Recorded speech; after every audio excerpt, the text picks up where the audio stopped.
Hey guys, இப்போ இந்த ட்ராமாவுடைய final part பார்க்கலாம். ஸோ இங்கே போட் தாத்தாவுடைய பேத்தியை கடத்தி கொண்டு வந்து வச்சுட்டு டார்ச்சர் பண்ணிட்டு இருக்கா இல்லையா அந்த கிளவி வில்லியும்.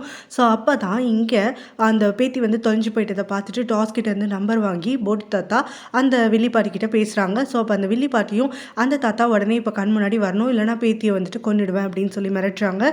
ஸோ இப்போ இந்த தாத்தாவும் இவங்களுக்கு தெரியாமல் டாஸுக்கும் ப்ரொஃபஸருக்கும் கொஞ்சம் இன்ஸ்ட்ரக்ஷன்ஸ் எல்லாம் கொடுத்துட்டு அங்கேருந்து கிளம்பி வந்துடுறாரு. ஸோ இங்கே ஹீரோயினை பார்க்குறதுக்காக தனியாக வந்துட்டு வரான். அவங்க அம்மா கிட்ட சொல்லி போவை கல்யாணம் பண்ணிக்கிறதுக்கு ஒத்துக்கிட்டா இல்லையா அதுக்கப்புறம். ஸோ இப்போ இங்கே வந்துட்டு நம்ம ஹீரோயின் வந்து ரொம்ப கொஸ்டின் பண்ணுறா, எதுக்காக வந்துட்டு இங்கே ரூம்குள்ளே வந்து கதவெல்லாம் சாத்துற அப்படின்னு சொல்லிட்டு. ஸோ ஹீரோவும் நான் நார்மலாக பேசுகிற மாதிரி தான் வந்தேன், நீ தான் கோவமாக இருக்க மாதிரி இருக்குது, எதனால் கோவம், ஜலசியா, நீ தானே போவா கல்யாணம் பண்ணிக்க சொன்னேன், அப்புறம் என்ன அப்படின்னு உடனே நீ நினைக்கிற மாதிரியெல்லாம் எதுவுமே கிடையாதுன்னு சொல்லிட்டு ஹீரோயின் அவங்ககிட்ட பேசிகிட்டு இருக்கும்போது இங்கே எல்லாரும் சேர்ந்து ஹீரோயின் ஊருக்கு போகக்கூடாது, திருப்பி ரிட்டர்ன் வந்துட்டு போயிடக்கூடாதுங்கிறதுக்காக இவங்க 2 பேரும் லாக் பண்ணி விட்டுடுறாங்க. அவங்களுடைய பிளான் என்னென்னா, அந்த மந்திரவாதி சொன்ன மாதிரி இவங்க 2 பேரும் ஒன்றா இருந்துட்டாங்க அப்படின்னா அதுக்கப்புறம் நம்ம ஹீரோயினால் அங்கே போக முடியாது, அந்த ஸ்பெல் ஒர்க் ஆகாமல் போயிடும் இல்லையா. ஸோ 2 பேரையும் ரூமில் அடைச்சி வச்சுட்டு அவங்களுக்குள்ள ஏதாவது நடக்கும் அப்படிங்கிறது இவங்களுடைய நம்பிக்கையாக இருந்துட்டுருக்கு. ஹீரோயினும் அங்கேருந்து ஒழுங்காக பேசிக்க முடியலன்னு சொல்லிட்டு ஹீரோ அங்கேருந்து கிளம்பும் போது ஹீரோயினும் விடாமல் கதவை போட்டு தட்டிகிட்டே இருக்கா. அப்போ ஹீரோவும் அவளை தடுத்து நிறுத்துறான், நான் கூட தான் இருக்க போகிறேன், ஆனால் நான் எதுவும் ஒன்று பண்ண மாட்டேன், நீ என்னை நம்பி இருக்கலாம், அப்படி உனக்கு என் மேலே நம்பிக்கை இல்லைனா சொல்லு, இப்போவே ஜன்னல் வழியாக குதிச்சு போயிடுறேன் அப்படிங்கிற மாதிரிலாம் சொல்ல ஹீரோயினும் இங்கேருந்து விழுந்து காலெல்லாம் உடச்சிக்க வேண்டாம், எனக்கு உன் மேலே நம்பிக்கை இருக்குது அப்படிங்கிற மாதிரி சொல்கிறா. ஆனால் மனசுக்குள்ளே தன்னைத்தான் தான் நம்பலை அப்படிங்கிற மாதிரி வந்துட்டு சொல்லிக்கிறா. ஸோ அதுக்கப்புறம் இவங்க 2 பேரும் உட்காந்து பேசுகிறாங்க. இந்த மாதிரி ஹீரோயின் போனதுக்கப்புறமா என்னெல்லாம் நடக்கும், ஹீரோயின் என்னெல்லாம் மிஸ் பண்ணுவான்னு அவள் சொல்லிட்டு இருக்கா. நம்ம ஹீரோவுமே அவள் போனதுக்கப்புறமா எப்படி வந்துட்டு பழைய மாதிரி வாழ்கிறதுங்கிறதையே மறந்து போயிடுச்சு அப்படிங்கிற மாதிரியெல்லாம் லவ் கன்ஃபெஷன் கொடுத்துட்ருக்கான். ஹீரோயினும் இங்கே இருக்கிறத பற்றி பேசிக்கிட்டே இருக்கும்போது ஹீரோவும் உனக்கு நிஜமாவே அங்கே போகணும்னு ஆசையா அப்படின்னு சொல்லிட்டு கேட்குறான். ஹீரோயினுக்கு அப்படி ஒரு எண்ணமே கிடையாது, அவளுக்கு இங்கே இருக்கணும் தான் ஆசை, இருந்தாலும் புவானால இவ்வளோ பிரச்சனை வருதுங்கிறதுக்காக அவள் இப்போ ஆமாம் எனக்கு போய் தான் ஆகணும், எப்படியும் நான் இந்த காலகட்டத்து ஆள் கிடையாது இல்லையா, ஸோ சீக்கிரமாக வந்து ஸ்பெல் சொல்லி இங்கே வந்து என்னை அனுப்புறது தான் பெஸ்ட் அப்படிங்கிற மாதிரி சொல்கிறான். ஹீரோவும் சரி அப்படின்னு சொல்லிட்டு கடைசியாக ஒத்துக்கிறான். தத்தா பேத்தியை காப்பாற்றுறதுக்காக ப்ரெசென்ட்டில் வராரா. ஸோ அந்த வில்லி பாட்டியை அவரே சேர்த்து அடிச்சு வச்சிடுறாங்க. ஸோ வச்சுட்டு இப்போ ஹீரோயினை அந்த உலகத்திலேருந்து இங்கே கூட்டிகிட்டு வரதுக்கு என்ன பண்ணணுமோ அதை பண்ணு அப்படின்னு சொல்லிட்டு டார்ச்சர் பண்ணிட்டு இருக்காங்க. ஸோ அவள் பாஸ்டில் இருக்கிற வரைக்கும் தான் அவள் உயிர் பழைப்பா, அதனால் இங்கே கொண்டு வரலன்னா நான் உன் பேத்தியை கொன்றுவேன் அப்படின்ன உடனே அந்த பொண்ணும் அவங்க தாத்தாவை பார்த்து இல்லை ஹீரோயின் வந்துட்டு உயிரோடு இருக்கட்டும், அவள் அங்கேயே இருக்கட்டும், நான் தான் இல்லாமல் போனாலும் பிரச்சனை இல்லை, அவள் இல்லைன்னா நம்மளோட ஃப்யூச்சரே கிடையாது அப்படிங்கிற மாதிரியெல்லாம் சொல்லிட்டு அங்கே வந்து டைம் கொஞ்சம் வளர்த்திட்டு இருக்காங்க. இங்கே ப்ரெசென்ட்டில் பார்த்தோன்னா ஹீரோயினும் ஊருக்கு கிளம்புறதுன்னு சொல்லிட்டு இப்போ முடிவாயிடுச்சு இல்லையா. ஸோ ஹீரோ மந்திரம் சொல்லி அவளை அனுப்பி விடுறான் அப்படிங்கிற ஒரு முடிவில் வந்துட்டான். இப்போ அவங்கேருந்து கிளம்புறதுக்கு முன்னாடி மாங்குக்கெல்லாம் மெரிட்ஸ் கொடுத்துட்டு இருக்கும் போது திடீர்னு அவளுடைய கை வந்துட்டு மறையிறதுக்காக ஆரம்பிக்குது. அவங்க 2 பேரும் ரொம்பவே பார்த்து பதட்டப்படுறாங்க.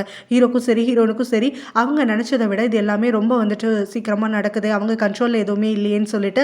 ஸோ இவங்கும் இங்கே ஹீரோ மந்திரம் சொல்லாமல் இங்கே என்னெல்லாம் நடந்துட்டுருக்கு, ஒருவேளை இந்த மாதிரி ஹீரோயின் வந்துட்டு கிளம்புறதுக்கு காரணம் அந்த சைடில் யாராவது ஸ்பெல் சொல்லுவாங்களோ, இல்லை 1 வருஷம் ஆகிட்டதுனால அந்த மந்திரம் வந்து ஒர்க் ஆகாமல் போகுதோ அப்படிங்கிற மாதிரி சொல்லும் போது நம்ம ஹீரோயினும் சப்போஸ் மந்திரம் ஒர்க் ஆகாமல் போயிடுச்சுன்னா நான் என்னோட டயத்துக்கு தானே கரெக்டாக போவேன், இல்லை வேற எங்கேயாவது போய் மாட்டிப்பேனா அப்படின்னு சொல்லிட்டு கேட்குறா. இவங்கோ எனக்கு தெரியலங்கிறான். ஆனால் ஹீரோ இல்லை எனக்கு நம்பிக்கை இருக்குது, இந்த ஸ்பெல் வந்து உன்னை கரெக்டாக இந்த பீரியடில் கூட்டிகிட்டு வந்துச்சு அப்படின்னா திரும்ப உன்னைய கூட்டிகிட்டு போயிட்டு அங்கேயே விட்டுடும், நீ ஏற்கனவே ஒரு முறை அப்படி தானே போயிட்டு வந்த, அதனால் நீ சேஃபாக தான் இருப்ப, இதுக்கும் மேலே நம்ம வந்து டைம் வளர்த்த வேண்டாம், நீ இன்னைக்கு நைட்டே கண்டிப்பாக இங்கேருந்து கிளம்பிடு அப்படின்னு சொல்லிடுறான். ஹீரோயின் அதுக்கப்புறமா கியூ கிட்ட வந்து பேசிகிட்டு இருக்கா. நான் இங்கே வருவேன், இந்த மாதிரி உன் கூட பழகுவேன்லாம் நினச்சி கூட பார்க்கல, ஆனால் இந்த பிளேஸும் சரி இங்கே இருக்கவங்க எல்லாருமே சரி எனக்கு ரொம்ப வந்து இம்பார்ட்டண்ட்டாக போயிட்டீங்க, அதில் நீயும் வந்து ஒரு ஸ்பெஷல் பர்சன் தான் அப்படின்லாம் சொல்லி பேசிகிட்டு இருக்கும்போது அந்த பக்கமாக வரக்கூடிய புவா ஒட்டு கேட்டுடுறா. இப்போ கல்யாணம் ஃபிக்ஸ் ஆகிடுச்சுன்னு சொல்லிட்டு இந்த புவா வந்து ஆட்டம் போட்டுட்ருக்கா இல்லையா.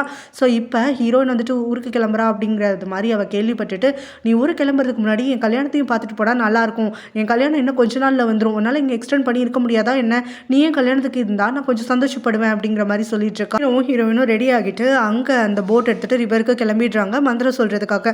இவன் தான் இவன் எப்பவும் போல இவங்க கூட துணைக்கு வந்திருக்கான். ஸோ இப்போ இங்கேருந்து அனுப்புறதுக்கு மனசே இல்லை அப்படிங்கிற மாதிரி ஹீரோ சொல்லிட்டு அதுக்கப்புறம் திரும்ப லவ் கன்ஃபஸ் பண்ணுறான். 10 வருஷம் இல்லை 100 வருஷம் இல்லை எத்தனை வருஷம் ஆனாலும் சரி என்னுடைய மனசில் இருக்க போகிறது நீ மட்டும்தான். ஸோ நீ சொன்ன கட்டாயத்துக்காக நான் புவாவை கல்யாணம் பண்ணிக்கலாம், ஆனால் என் மனசு என்றைக்குமே உனக்கு மட்டும்தான் லாயலாக இருக்கும் அப்படிங்கிற மாதிரி சொல்கிறான். நான் உனக்கு நிறைய பொருட்கள் வந்துட்டு கொடுக்கணும்னு ஆசைப்பட்றேன், ஆனால் உன்னால் எதையும் எடுத்துகிட்டு போக முடியாது இல்லையா, அதனால் நம்ம 2 பேருக்குமே ரொம்ப பிடிச்சக்கூடிய இந்த பூ வந்துட்டு உனக்கு கொடுக்குறேன்.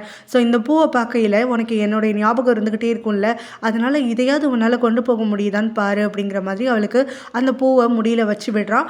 அதுக்கப்புறமா நம்ம ஹீரோனை பார்த்து அவளுக்காக திரும்ப ஒரு லாங் சாங் எழுதியிருக்கேன் அப்படின்னு சொல்லிட்டு அந்த பாட்டெல்லாம் பாடுறான். அவன் அதில் எவ்வளோ அவளை மிஸ் பண்ணுவான், அவளுக்கு குட் பை சொல்கிறது அவனுக்கு எவ்வளோ பெயினாக இருக்குது அப்படிங்கிற மாதிரியெல்லாம் வந்துட்டு அவன் வர்ணித்து எழுதியிருக்கிறத பாடிக்காட்ட நம்ம ஹீரோயின் ரொம்பவே மெஸ்மைரைஸ் ஆகிட்டு அவனே டக்குன்னு இழுத்து கிஸ் பண்ணிடுறான். இல்லை நான் இனிமேல் இங்கேருந்து போக மாட்டேன், நான் உன் கூட தான் இருப்பேன், என்னை இங்கேருந்து அனுப்பி விட்டுடாத, இங்கே என்ன பொசிஷனில் இருந்தாலும் சரி உன் ஒய்ஃபாக இல்லைனா கூட பரவாயில்ல, பக்கத்தில் ஏதாவது ஒரு மூலையில் சர்வன்ட் குவார்ட்டர்ஸில் இருந்தாவது நான் உன்னைய பார்த்துக்கிட்டே இருந்துக்கிறேன், நான் உன்னைய விட்டுட்டு போகலை அப்படின்னு சொல்லிட்டு அழுதுகிட்டே நம்ம ஹீரோவை பண்ணுறா. ஹீரோவுமே சந்தோஷப்படுறான். இங்கே கரெக்டாக ப்ரெசென்ட்டில் பார்த்தோன்னா இப்போ இந்த போர்டு தத்தாவை கடத்தி வச்சுருக்கும் போது இங்கே நடுவில் டாஸ் வந்துட்டு இதே இடத்துக்கு வந்துடுறான். ஸோ இது எல்லாமே வந்துட்டு இவங்களுடைய பிளான் மாதிரி தான் இருக்குது. டாஸ் இப்போ அந்த பாட்டிக்கிட்ட என்ன வேணும்னு சொல்லிட்டு நெகோஷியேட் பண்ணும்போது அந்த பாட்டியும் இவங்க 2 பேரையும் நான் வந்துட்டு இங்கேருந்து விட்டுடுறேன், அதே மாதிரி ஹீரோயினோட உயிருக்கும் எதுவுமே ஆகாது, நீ தான் பக்கத்தில் இருக்க இல்லையா, அதனால் என் பேச்சை நம்பி ஹீரோயினை அந்த பாஸ்லேருந்து இங்கே வர சொல்லு அப்படின்னு சொல்கிற இந்த பாட்டி வந்து மனசில் என்ன நினச்சிட்டு இருக்காங்கன்னா, இப்போ வரைக்குமே அந்த போர்டு தாத்தாவோ இல்லை யாரோ ஒருத்தரோ ஸ்பெல் வந்து சொல்லிக்கிட்டே இருக்கிறதுனால தான் ஹீரோயின் அங்கே இருக்கா அப்படிங்கிற மாதிரி நினச்சிக்கிறாங்க. ஆனால் அந்த ஸ்பெல் சொல்லாமலே தான் இப்போ 1 வருஷமாக ஹீரோயின் அங்கே இருந்துட்டுருக்கா இல்லையா.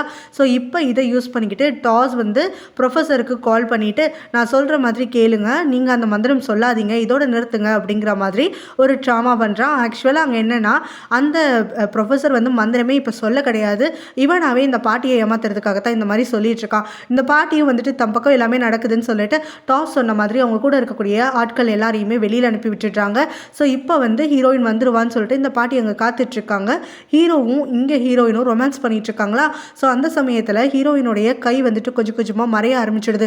என்ன இது அப்படின்னு சொல்லிட்டு இவங்க எல்லாரும் திரும்ப ஷாக் ஆகுறாங்க. ஹீரோவும் ஹீரோயினும் ரொம்பவே பயந்து போயிடுறாங்க. ஹீரோவை டைட்டாக வந்துட்டு ஹீரோயின் ஹக் பண்ணிக்கிறா. இப்போ வந்து யாருமே மந்திரம் சொல்லலை, ஸ்பெல் 1 வருஷம் இருக்கும், 1 வருஷத்துக்கு பிறகு இது வந்து வியர் அவுட் ஆகிடும்னு சொன்னாங்க இல்லையா. இப்போ அதுதான் இங்கே நடந்துட்டுருக்கு. யாருமே மந்திரம் சொல்லாமலே அதோடைய வேலிடிட்டி முடிகிற மாதிரி இருக்கு. இப்போ ஹீரோயின் வந்துட்டு ஹீரோ கிட்ட இருந்து மறைஞ்சு போயிடுறா. யாரும் எதிர்பார்க்காத சமயம் பார்த்து ஹீரோ இந்த பக்கம் தேம்பி அழுதுட்டு இருக்கும் போது அந்த பக்கமாக இங்கே டாஸ் வந்து ஹீரோயினை பார்க்கணும்னு சொல்ல அங்கே கியூ வந்துட்டு எல்லா விஷயத்தையும் டாஸ்க்கு எக்ஸ்பிளைன் பண்ணி அவனும் ஒரு போட்டில் கூட்டிகிட்டு வந்துட்டுருக்கா. இப்போ ஹீரோயின் மறையிறத எல்லாருமே கண் கூட பார்த்துடுறாங்க. இவங்கும் நீ ஸ்பெல் சொல்லாமலே அவள் எப்படி மறைஞ்சு போனா, இதுக்கு சாத்தியமே இல்லையே அப்படிங்கவும் நம்ம ஹீரோ அதுக்கு பதில் சொல்லாமல் ஹீரோனோட பேரை மட்டுமே முணங்கிட்டு இருக்கான். இந்த பாட்டி இருக்காங்க இல்லையா, அந்த இடத்துல இப்போ ஹீரோயின் வந்துடுறா. ஸோ அவளை பார்த்த உடனே டாஸ் ரொம்ப வந்து சந்தோஷப்பட்டுட்டு அவளை ஓடி போய் ஹக் பண்ணிக்கிட்டு அவகிட்ட நீ சேஃபாக இருக்கியா, நிஜமாவே நீ தானா அப்படிலாம் சொல்லி பேச்சு கொடுத்துட்டு இருக்கும் போது அந்த பாட்டி துப்பாக்கி எடுத்து ஷூட் பண்ணுறதுக்காக வராங்க. அதுக்குள்ளே பார்த்தோன்னா இங்கே டாஸ் அவன்கிட்ட ஒரு கன்று, அதுக்கப்புறம் அந்த போர்டு தாத்தாவோட பேத்திக்கிட்ட ஒரு கன்னுன்னு கொடுத்து அங்கே அந்த பாட்டியை வச்சு பிளாக்மெயில் பண்ணி இவங்க 4 பேரை வந்துட்டு சேஃப் ஆகிடுறாங்க. எல்லாருமே ப்ரொஃபஸருடைய வீட்டுக்கு சேஃபாக வந்துடுறாங்களா. ஸோ அதுக்கப்புறம் தான் டாஸ் நம்ம ஹீரோயினை பார்த்துட்டு இது நிஜமாவே நீ தானா, எங்கே போன நீ, என்ன ஆச்சு உனக்கு அப்படின்னு சொல்லிட்டு அவன் விசாரிச்சுட்டே இருக்கான். ஹீரோயின் வந்துட்டு அமைதியாகவே இருந்துட்டு இருக்கா. அப்போ டாஸோன் நீ வந்து இங்கேருந்து கிளம்பி போய் 1 வருஷம் ஆயிடுச்சு தெரியுமா, 1 வருஷம் பித்து பிடிச்சவன் மாதிரி உன்னை தேடி சுற்றிட்டு இருந்தேன் நான், உங்கள் அம்மா எவ்வளோ வருத்தப்பட்டாங்க தெரியுமா, அட்லீஸ்ட் இப்போயாவது வந்தியே அப்படின்னு சொல்ல நம்ம ஹீரோனும் என்கிட்ட கொஞ்ச நாளைக்கு எதுவும் கேள்வி கேட்காத, நானாக வந்துட்டு தெம்பு வந்ததுக்கப்புறம் சொல்கிறேன் அப்படிங்கிற மாதிரி சொல்கிறா. அதுக்கப்புறமா அவளோட தலையிலேருந்து விடக்கூடிய அந்த பூவை பார்த்துட்டு டாஸ் வந்து அதை எடுக்கிறான். இந்த பூ எங்கேருந்து வந்துச்சு அப்படின்னு சொல்ல நம்ம ஹீரோனும் ஹீரோ தானே வச்சு விட்டான், இதுவும் தன் கூட வந்துருச்சுன்னு சொல்லிட்டு ரொம்ப எமோஷனல் ஆகிடுறோம். எல்லாருமா ஒன்றா சேர்ந்து ஹீரோயினை பத்திரமா அவங்க அம்மா கிட்டே கொண்டு போயிட்டு சேர்க்குறாங்க. டாஸும் அங்கே இருக்கக்கூடிய ப்ரொஃபஸர், போர்டு தத்தா, பேத்தின்னு எல்லாரையுமே ஹீரோயின் திரும்பி வரதுக்கு இவங்க எல்லாரும் தான் ஹெல்ப்ஃபுல்லாக இருந்தாங்கன்னு சொல்லிட்டு ஹீரோயினோட அம்மாவுக்கு அறிமுகப்படுத்தி வைக்கிறாங்க. ஹீரோயினும் இவங்க எல்லாருக்கும் இன்னும் சேஃப்டி கிடையாது, போலீஸ்கிட்ட கம்ப்ளைண்ட் பண்ணியிருக்கோம், ஆனால் அந்த வில்லி பாட்டியோடைய ஃபேமிலி எல்லாருமே ஓட்டத்தில் இருக்காங்க, ஸோ போலீஸ்கிட்ட மாற்ற வரைக்கும் இவங்க எல்லாரும் இங்கே இருக்கட்டும் அப்படிங்கிற மாதிரி ரெக்வஸ்ட் பண்ணுறா. அவங்க அம்மா தாராளமாக இருக்கட்டும், உன்னை காப்பாற்றிருக்காங்க இல்லையா அப்படிங்கிற மாதிரி வந்து ஒத்துக்கிறாங்க. வந்ததுக்கப்புறம் ஹீரோயின் கொஞ்சம் கூட சிரிக்கிறது இல்லை, கொஞ்சம் கூட சந்தோஷமாக இல்லை, பழைய மாதிரி அவள் துருத்துருன்னு இருக்கிறதே இல்லை அப்படிங்கிற விஷயத்த டாஸும் அப்புறம் அவளுடைய அம்மாவும் நோட்டீஸ் பண்ணுறாங்க. ஸோ அதுக்கப்புறம் அவள் தனியாக இருக்கிற சமயத்தில் அங்கே ஹீரோயினுடைய அம்மா அவகிட்ட வந்து பேசுகிறாங்க. 1 வருஷம் என்ன நடந்துச்சுங்கிறதெல்லாம் மறந்துடு, நீ பழைய மாதிரி திரும்ப மீண்டு வா, நீ ஏதோ வந்துட்டு மனசில் போட்டு குழப்பிட்டு இருக்க மாதிரியே இருக்குது, நீ என்ன பார்த்த என்ன கடந்து வந்தெல்லாம் எனக்கு தெரியாது, ஆனால் ஏதோ ஒரு பெயினில் இருக்க மாதிரியே இருக்கு அப்படிங்கிற மாதிரி கேட்க நம்ம ஹீரோயினும் என்னால் மறக்கணும்னு யோசிச்சா கூட வந்துட்டு முடியவே முடியாது, நிஜமாவே நீங்கள் சொன்ன மாதிரி நான் ரொம்பவே வந்துட்டு அந்த இடத்துல கஷ்டப்பட்டேன் தான், ஆனால் ரொம்ப சந்தோஷமாகவும் இருந்தேன், அந்த அளவுக்கு சந்தோஷத்தை என் வாழ்க்கையில் திரும்ப வந்துட்டு என்னைக்கும் நான் பார்க்க முடியாது அப்படிங்கிற மாதிரி சொல்கிறா. அவங்க அம்மாவும் சரி என்னாச்சு என்கிட்ட சொல்லுவியா அப்படின்னு சொல்லிட்டு கேட்குறா. அதுக்கு அவளும் நான் உங்களை அங்கே இருந்தப்பெல்லாம் ரொம்ப மிஸ் பண்ணிட்டு இருந்தேன், ஆனால் இங்கே வந்ததுக்கப்புறம் அதையும் நான் மிஸ் பண்ணிகிட்ருக்கேன் அப்படிங்கிற மாதிரி சொல்ல அங்கே யாரை மிஸ் பண்ணுறேன் என்ன சொல்லிட்டு இருக்கேன்னு சொல்லிட்டு அவங்க அம்மா கேட்குறாங்க. லுவாங்க மிஸ் பண்ணுறேன் அப்படின்றா. ஸோ லுவாங்க யார் அப்படின்னு அவங்க அம்மா கேட்க என்னை ரொம்ப ரொம்ப லவ் பண்ண ஒருத்தன் அப்படிங்கிற மாதிரி சொல்லிட்டு அங்கே லுவாங்கை பற்றி எக்ஸ்பிளைன் பண்ணுறா. அவனுக்கு 6 பேக் இருக்கும், அவன் ரொம்ப ஹேண்ட்ஸமாக இருப்பான் அப்படிங்கிற மாதிரியெல்லாம் அவனை டிஃபைன் பண்ணி பண்ணிட்டு ரொம்ப வெக்கப்பட்டுக்கிட்டே அதுக்கப்புறமா அவன் வந்து தன்னை எப்படி ப்ரப்போஸ் பண்ணான் எல்லா விஷயமே சொல்லிட்டு இருக்கா. அவங்க வீடு இந்த மாதிரி இருக்கும், அவங்க அம்மா ரொம்ப கைண்டானவங்க, அப்படி இப்படின்னு சொல்லிக்கிட்டே இருக்க. எல்லாத்தையுமே கேட்டு முடிக்கக்கூடிய ஹீரோயினோட அம்மாவுக்கு வந்துட்டு இவ பாஸ்ட்டுக்கு போனான்னு தெரியாது, உலகத்தில் ஏதோ ஒரு மூலையில் போயிருக்கா, யாரோ ஒரு நபரை மீட் பண்ணியிருக்கா அப்படிங்கிற மாதிரி தான் அவங்க யோசிக்கிறாங்க. ஸோ இப்போ அவங்க ஹீரோயின் கிட்ட நீ அங்கே ரொம்ப சந்தோஷமாக இருந்தனா உனக்கு அதுதான் முக்கியம்னு தோணுச்சுன்னா தாராளமாக நீ கிளம்பி போ, என்னை பற்றி யோசிக்காத, நான் உன்னை ரொம்ப மிஸ் பண்ணுவேன் தான், ஆனால் என் பொண்ணு ஹாப்பியாக இருக்காங்கிற விஷயத்தோட நான் சந்தோஷமாக தான் இருப்பேன் அப்படிங்கிற மாதிரி அவகிட்ட ஆறுதல் சொல்கிறாங்க. ஹீரோயினும் இல்லை நான் போகணும்னு நினச்சாலும் முடியாது அப்படிங்கிற மாதிரி அவங்க அம்மாவை கட்டி பிடிச்சிட்டு அழுகிறான். இங்கே அந்த போடிதாத்தாவோட பேத்தி ப்ரொஃபஸர் கொடுத்துருக்கக்கூடிய ஹீரோயினுடைய அதாவது அப்போ மூதாதையருடைய டைரி எல்லாம் திரும்ப வந்துட்டு எழுத சொல்லிட்டு இருக்காரு, பார்த்து காப்பி பண்ண சொல்கிறாரு, பேஜஸ் எல்லாம் மக்கி போச்சுன்னு சொல்லிட்டு. அப்போ டாஸ் அதை வாங்கி வாசிச்சுட்டு போர்டு தாத்தா கிட்டேயும் ப்ரொஃபஸர் கிட்டேயும் எல்லா கேள்வியும் கேட்க அவங்க 2 பேரும் தெரிஞ்சது எல்லாத்தையுமே விளக்குறாங்க. இப்போ வந்து ஹீரோயின் பாஸ்ட்டுக்கு போனது, ஹீரோயின் வந்து இவங்க முன்னோர்னு அவங்க சொல்லலை, பட் ஆனால் லுவாங்கை பற்றி அப்புறம் யோங்க பற்றின்னு சொல்லிட்டு அவங்களுடைய பரம்பரை அவங்களுடைய பொக்கிஷமாக வச்சுருக்கக்கூடிய திங்ஸ் எல்லாம் பற்றி டாஸ் கிட்ட எக்ஸ்பிளைன் பண்ணிட்டு இருக்காங்க. ஹீரோ சைடில் இருக்கக்கூடிய அந்த ஸ்பெல்லை எழுதின அந்த மந்திரவாதி இருக்கார் இல்லையா, அவர் இப்போ ஹீரோ கிட்ட வந்து சொல்கிறாரு, ஆக்சுவலாக வந்து இந்த ஸ்பெல்லுனால ஹீரோயின் கரெக்டாக சேஃபாக போயிருப்பா, இதனால வந்து எந்த பிரச்சனையும் இருக்காது, ஆனால் இதுக்கு வந்துட்டு ஒரு விஷயம், அவளை திரும்ப நீங்கள் கூப்பிடணும் அப்படின்னு சொன்னாக்க அதுக்கப்புறம் வந்து அவளால் திரும்பி போகவே முடியாது, அவள் இங்கே ஸ்ட்ரக் ஆகிடுவா அப்படிங்கிற மாதிரி சொல்கிறாங்க. இதை கேட்டுட்டு இவனும் அதையே பண்ணலாம்ல அப்படிங்கிற மாதிரி கேட்குறான். நம்ம ஹீரோவும் இல்லை அவள் தான் கிளம்பி போயிட்டா, அவளாக விருப்பப்பட்டு தான் போனா அப்படின்ன உடனே இவன் இல்லை இல்லை அவள் தான் கடைசியாக போக மாட்டேன்னு தானே சொன்னான்னு உடனே அவளை திரும்ப இங்கே எடுத்து என்ன மாதிரி வந்துட்டு அவளுக்கு நான் பொசிஷன் கொடுக்க முடியும், என்னோட ஒய்ஃப் ஆக்கிக்க முடியுமா, முடியாது இல்லையா, திரும்ப நான் போவாவை கல்யாணம் படிக்கணும்னு பிரச்சனை வந்திருக்குல்ல, அதனால் இதை பண்ண முடியாது, இதை இதோட விட்டுடு அப்படிங்கிற மாதிரி ஹீரோ சொல்லிட்டு அங்கேருந்து கிளம்பி போயிடுறான். ஸோ இதுக்கு பிறகு அந்த மந்திரவாதி கிட்ட இவங்க வந்து தனியாக பேசுகிறான், எப்படி ஹீரோயினை திரும்ப கூட்டிகிட்டு வர முடியும், ஏதாவது வழி இருக்கான்னு சொல்லிட்டு. ஹீரோவும் சரி அந்த சைடில் இருக்கவங்களும் சரி ஒன்றா அந்த மந்திரத்தை வாசிக்கணும், அப்புறம் ஹீரோயின் சொன்னா இல்லையா ஒரு போட்டு, அந்த போட்டும் அங்கே இருக்கணும். ஸோ இது எல்லாமே நடந்துச்சு, ஒரே சமயத்தில் நடந்துச்சுன்னா மட்டும்தான் ஹீரோயினால் வர முடியும். நான் சொன்ன மாதிரி தான் இதுதான் அவள் கடைசி முறை வரதா இருக்கும், இங்கே வந்துட்டானா அவளுக்கு திருப்பி போக முடியாது அப்படின்னு சொல்கிறாரு. எப்போ திரும்ப இல்லீகலாக ட்ரக்ஸ் எல்லாம் ட்ரேட் பண்ணிட்டு அதனால ஹீரோ கிட்ட மாட்டிக்கிறான். ஸோ அங்கேருந்து ஓட்டை எடுத்து தப்பிச்சு வரும்போது புவாவுடைய அப்பா பத்தவனை சத்தம் போடுறாரு, இந்த மாதிரி புவாக்கு இப்போ தான் கல்யாணமே ஃபிக்ஸ் ஆகியிருக்கு, ஸோ திரும்ப ஏதாவது பிரச்சனை பண்ணி என் பொண்ணோட கல்யாணத்தை நிறுத்திடாத, இந்த மாதிரி தப்பான வேலையெல்லாம் செய்யாதுன்னு சொல்லிட்டேன். இதை கேட்டோடனே தெப்பு வந்துட்டு கோவப்பட்டு அவர்கிட்ட பேசுகிறான், இந்த வேலையை முதல்ல எனக்கு சொல்லி கொடுத்தது நீங்கள் தானே, இப்போ ஏதோ நல்லவர் மாதிரி பேசிகிட்டு இருக்கீங்க, நீங்கள் இந்த ட்ரக்ஸ் எல்லாம் யூஸ் பண்ணது, இந்த ட்ரக்ஸ் எல்லாம் ட்ரேட் பண்ணது, அதுவும் இல்லாமல் ஹீரோவுடைய அண்ணனுக்கு சாகிறதுக்கு இந்த ட்ரக்கை வச்சு தானே நீங்களே ஒரு காரணமாக இருந்தீங்க அப்படிங்கிற மாதிரியெல்லாம் சொல்லிட்டு இருக்க அங்கே பக்கத்தில் இருக்கக்கூடிய ஹீரோவுடைய அக்காவும் ஒட்டு கேட்டு இதெல்லாத்தையும் தெரிஞ்சு ஷாக் ஆகுறா. ஆக்சுவலாக என்ன நடந்திருக்கும்னா இங்கே புவாவுடைய அப்பா பல வருஷத்துக்கு முன்னாடி ஹீரோவுடைய அண்ணனுக்கு அந்த ட்ரக் எல்லாம் யூஸ் பண்ணுறதுக்கு சொல்லி கொடுத்துருப்பாரு, அப்போ அவருக்கு ஓவர் டோஸ் ஆகி தான் இப்போ செத்து போயிருக்காரு. ஸோ இந்த விஷயம் அங்கே ஹீரோடைய ஃபேமிலி எதுக்கும் தெரியாது. ஸோ இப்போ அவர் அதற்றாரு, இப்போ தெப்பு வந்து சொன்னதெல்லாம் வச்சு இதெல்லாம் எதுக்கு இப்போ வெளியில் கொண்டு வரேன்னு சொல்லிட்டு ஹீரோவுடைய அக்கா இது எல்லாத்தையுமே கேட்டு ஷாக் ஆகிட்டு இதெல்லாம் எப்படியாவது ஹீரோ கிட்ட சொல்லணும்னு நினைக்கிறாங்க. அடுத்த நாளும் திரும்ப வந்துட்டு ஹீரோ கிட்ட இருந்து தப்பிச்சு தெப்பு வந்து ஓடி வந்திருக்கானா. அப்போ அவங்க அக்கா வந்துட்டு அங்கே சும்மா பேச்சு கொடுக்க வர உடனே அவங்கள போட்டு அடித்து கொடுமைப்படுத்துகிறான். இங்கே நீ இந்த வீட்டுக்குள்ளே இருந்தாலாவது அவன் கொஞ்சம் என்னை வந்துட்டு ஃப்ரீயாக விடுவான்னு நினச்சேன், ஆனால் இந்த வீட்டுக்குள்ளே நீ வந்ததுக்கப்புறம் தான் எனக்கு பிரச்சனை அதிகமாச்சு, ஸோ எதனால் அவன் இந்த மாதிரிலாம் என்னையே டார்கெட் பண்ணிட்டு இருக்கானே எனக்கு தெரியல, நீ எதுக்காக இந்த வீட்டுக்குள்ளே வந்து என் வாழ்க்கையை வேற கடுத்துட்ருக்க அப்படிங்கிற மாதிரியெல்லாம் அவங்க அக்காவை ரொம்பவே போட்டு அடிச்சிட்டு இருக்கான். அப்போ அவங்க அக்காவும் கோவப்பட்டுட்டு இவ்வளோ பேசுறியே நீ தப்பு பண்ணாமலா இருந்த அப்படின்னு சொல்லிட்டு உன்னுடைய அங்கிள் தானே என்னுடைய அண்ணனையே கொன்னா அப்படின்னு சொல்லிட்டு இவன் ஒட்டு கேட்ட அந்த விஷயத்தை அப்படியே இவன்கிட்ட ஓப்பன் பண்ண இவன் இன்னும் கோவப்பட்டுட்டு இவ்வளோ தூரம் வந்துட்டு ஆயிடுச்சா, இவ்வளோ விஷயம் உனக்கு தெரிஞ்சிச்சா, உன்னை உயிரோட விட்டா தானே அப்படின்னு சொல்லிட்டு அவளை போட்டு சம்மாட்டி அடிச்சிட்டு இருக்கான். அப்போ தான் கரெக்டாக அங்கே ஹீரோவும் அவனுடைய ஆட்களும் தெப்ப தேடி வந்துடுறாங்களா, அதனால் இவன் அடிக்கிறத நிறுத்திடுறான். ஆல்ரெடி இவன் அடிச்சிட்டு இருக்கிறத பார்த்துட்டு இவங்க நம்ம ஹீரோவும் ரொம்ப கோவத்தோடு தான் வந்துட்டு தெப்ப பார்க்குறாங்க. இவங்க 2 பேரும் பேசிட்டு இருந்த விஷயத்த நம்ம ஹீரோ வெளியிலேருந்து கேட்டுட்டானா. ஸோ இப்போ அதனால் அவங்க அண்ணன் சாவுக்கு இங்கே புவாவுடைய அப்பா தான் காரணம் அப்படிங்கிற விஷயத்த தெரிஞ்சுக்கிறான். ஸோ இப்போ அதை கேட்டுக்கிட்டே அவன் கோவத்தோடு அங்கே வர அப்போ இந்த தெப்பு வந்துட்டு ஓவராக பேசிகிட்டு இருக்கா. கூடவே வந்துட்டு நம்ம ஹீரோவை அங்கே தாக்குறதுக்காக கத்தி எடுத்துகிட்டு வந்துடுறானா. அதனால் கோவப்பட்டுட்டு ஹீரோ அவனை கொலை பண்ண போகிறேன்னு சொல்லிட்டு கோவத்தோட கத்தி எடுத்துகிட்டு வர அப்போ அவன் மேலே பாஞ்சு ஹீரோவை விலக்கி விட்டுட்டு அவனுடைய அக்கா வந்து தெப்புக்கு காப்பாற்றுறா. அப்போ அவன் கோவப்பட்டுட்டு அவங்க அக்காவை பார்த்து இவ்வளோவும் ஆனதுக்கப்புறமும் நீ அவனுக்கு சப்போர்ட் பண்ணுறியா அப்படின்னு சொல்லி கேட்டுட்டு இருக்கும்போது இந்த தெப்பு அந்த பக்கமாக வரக்கூடிய புவாவோட அப்பாவை காலை கட்டி பிடிச்சிக்கிட்டு அப்படியே பயந்து செத்துட்டு இருக்கான். இந்த மாதிரி என்னை காப்பாற்றுங்க, தேவையில்லாமல் என்னை கொலை பண்ண பார்க்குறான் அப்படின்னு சொல்லிட்டுங்கிற மாதிரி கத்துறான். அப்போ அவருமே வந்துட்டு எதுக்காக தெப்பை வந்து இந்த மாதிரி பிரச்சனை பண்ணிகிட்டு இருக்க, தெப்புக்கும் அந்த ட்ரக்குக்கெலாம் சம்மந்தமே இல்லை, நேற்று ஃபுல்லாக அவன் வீட்டில் தான் இருந்தான், அதுக்கு சாட்சி நானும் இங்கே இருக்கக்கூடிய வேலைக்காரங்களும் தான் அப்படிங்கிற மாதிரியெல்லாம் அவர் சொல்லிட்டு இருக்கும்போது, கையும் களவுமா எங்களுக்கு முன்னாடியே மாட்டியிருக்கான், நாங்கள் தான் வந்துட்டு அந்த இடத்துலேருந்தே துரத்தி விட்டுருக்கோம் அப்படிங்கிற மாதிரியெல்லாம் சொல்லிட்டு இருக்காங்க. ஸோ இப்போ இவங்க பேசுகிறத மறுக்கும் போதே நடுவில் நம்ம ஹீரோவும் சரி இந்த டாப்பிக்கை விடுங்க, நம்ம மெயின் விஷயத்துக்கு வருவோம் அப்படின்னு சொல்லிட்டு அவங்க அண்ணனுடைய சாவை பற்றி கேட்குறான். இப்போ எதுக்காக அதை பற்றி பேசுகிறீங்க அப்படின்னு சொல்லிட்டு போவாவுடைய அப்பா கேட்குறாரு. அதுக்கு நம்ம ஹீரோவும் எனக்கு எல்லா விஷயமும் தெரிஞ்சு போச்சு, நீங்கள் தான் எங்கள் அண்ணன் சாவுக்கு காரணம் அப்படின்னு சொல்லிட்டு சொல்ல, இதெல்லாம் உனக்கு எப்படி தெரியும் அப்படின்னு சொல்லிட்டு அவர் கேட்குறாரு. இந்த தெப்பு இருக்கானே அவன் இப்போ வாயாலவே சொல்லிட்டு இருந்தான், அவன் பேச்சு கேட்டு தான் நாங்கள் இங்கே வந்தோம் அப்படிங்கிற மாதிரி சொல்கிறான் நம்ம ஹீரோ.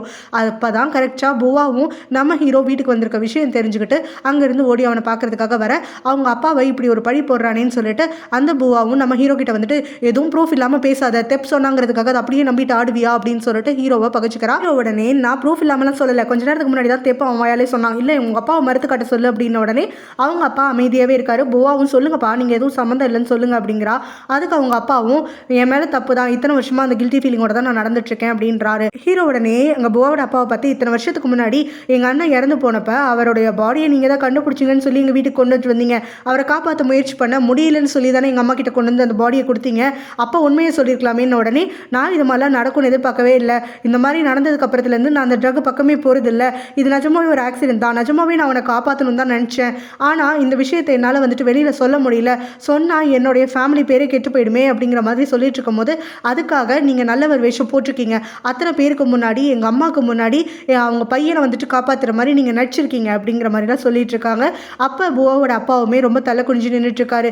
என்கிட்ட மன்னிப்பு கேட்கறத தவிர வேறு எதுவும் பண்ணுறதுக்கு இப்போ முடியாது அப்படின்னு சொல்லிட்டு அப்பா மேலே தான் தப்பு இருக்குன்னு தெரிஞ்சுக்கிட்ட உடனே இந்த பூவா நம்ம ஹீரோ வந்துட்டு அப்படியே நைஸாக பிடிச்சிக்கிட்டு எங்கள் அப்பா மேலே தான் தப்பு, இருந்தாலும் கோவப்படாத, எங்கள் அப்பா தானே உங்கள் அப்பா உயிரை ஒரு தடவை காப்பாற்றினாரு அப்படிங்கிற மாதிரி சொல்ல, கரெக்டு தான், ஞாபகப்படுத்தினதுக்கு ரொம்ப தேங்க்ஸ் அப்படின்னு சொல்கிற நம்ம ஹீரோவும் எங்கள் அப்பா உயிரை உங்கள் அப்பா காப்பாற்றினாரு, அதுக்காகத்தான் இந்த கல்யாண பேச்சு வந்துட்டு நம்மளுக்குள்ளே வந்துச்சு, இப்போ எங்கள் அப்பாவோட உயிரை காப்பாற்றிட்டு இன்னொரு உயிரை உங்கள் அப்பா எடுத்தாருன்னு தெரிஞ்சதோ இனிமேல் சத்தியமாக உனக்கும் எனக்கும் நடுவில் எதுவுமே இருக்க போகிறதில்ல, இந்த என்கேஜ்மெண்ட்டு இந்த கல்யாணம் இது எல்லாமே டீல் அவ்வளோதான் முடிஞ்சு போச்சு அப்படின்னு சொல்லிட்டு இனிமேல் எங்கள் வீட்டு பக்கம் கூட வராது அப்படின்னு சொல்லிட்டு அங்கேருந்து கிளம்பி போயிடான்.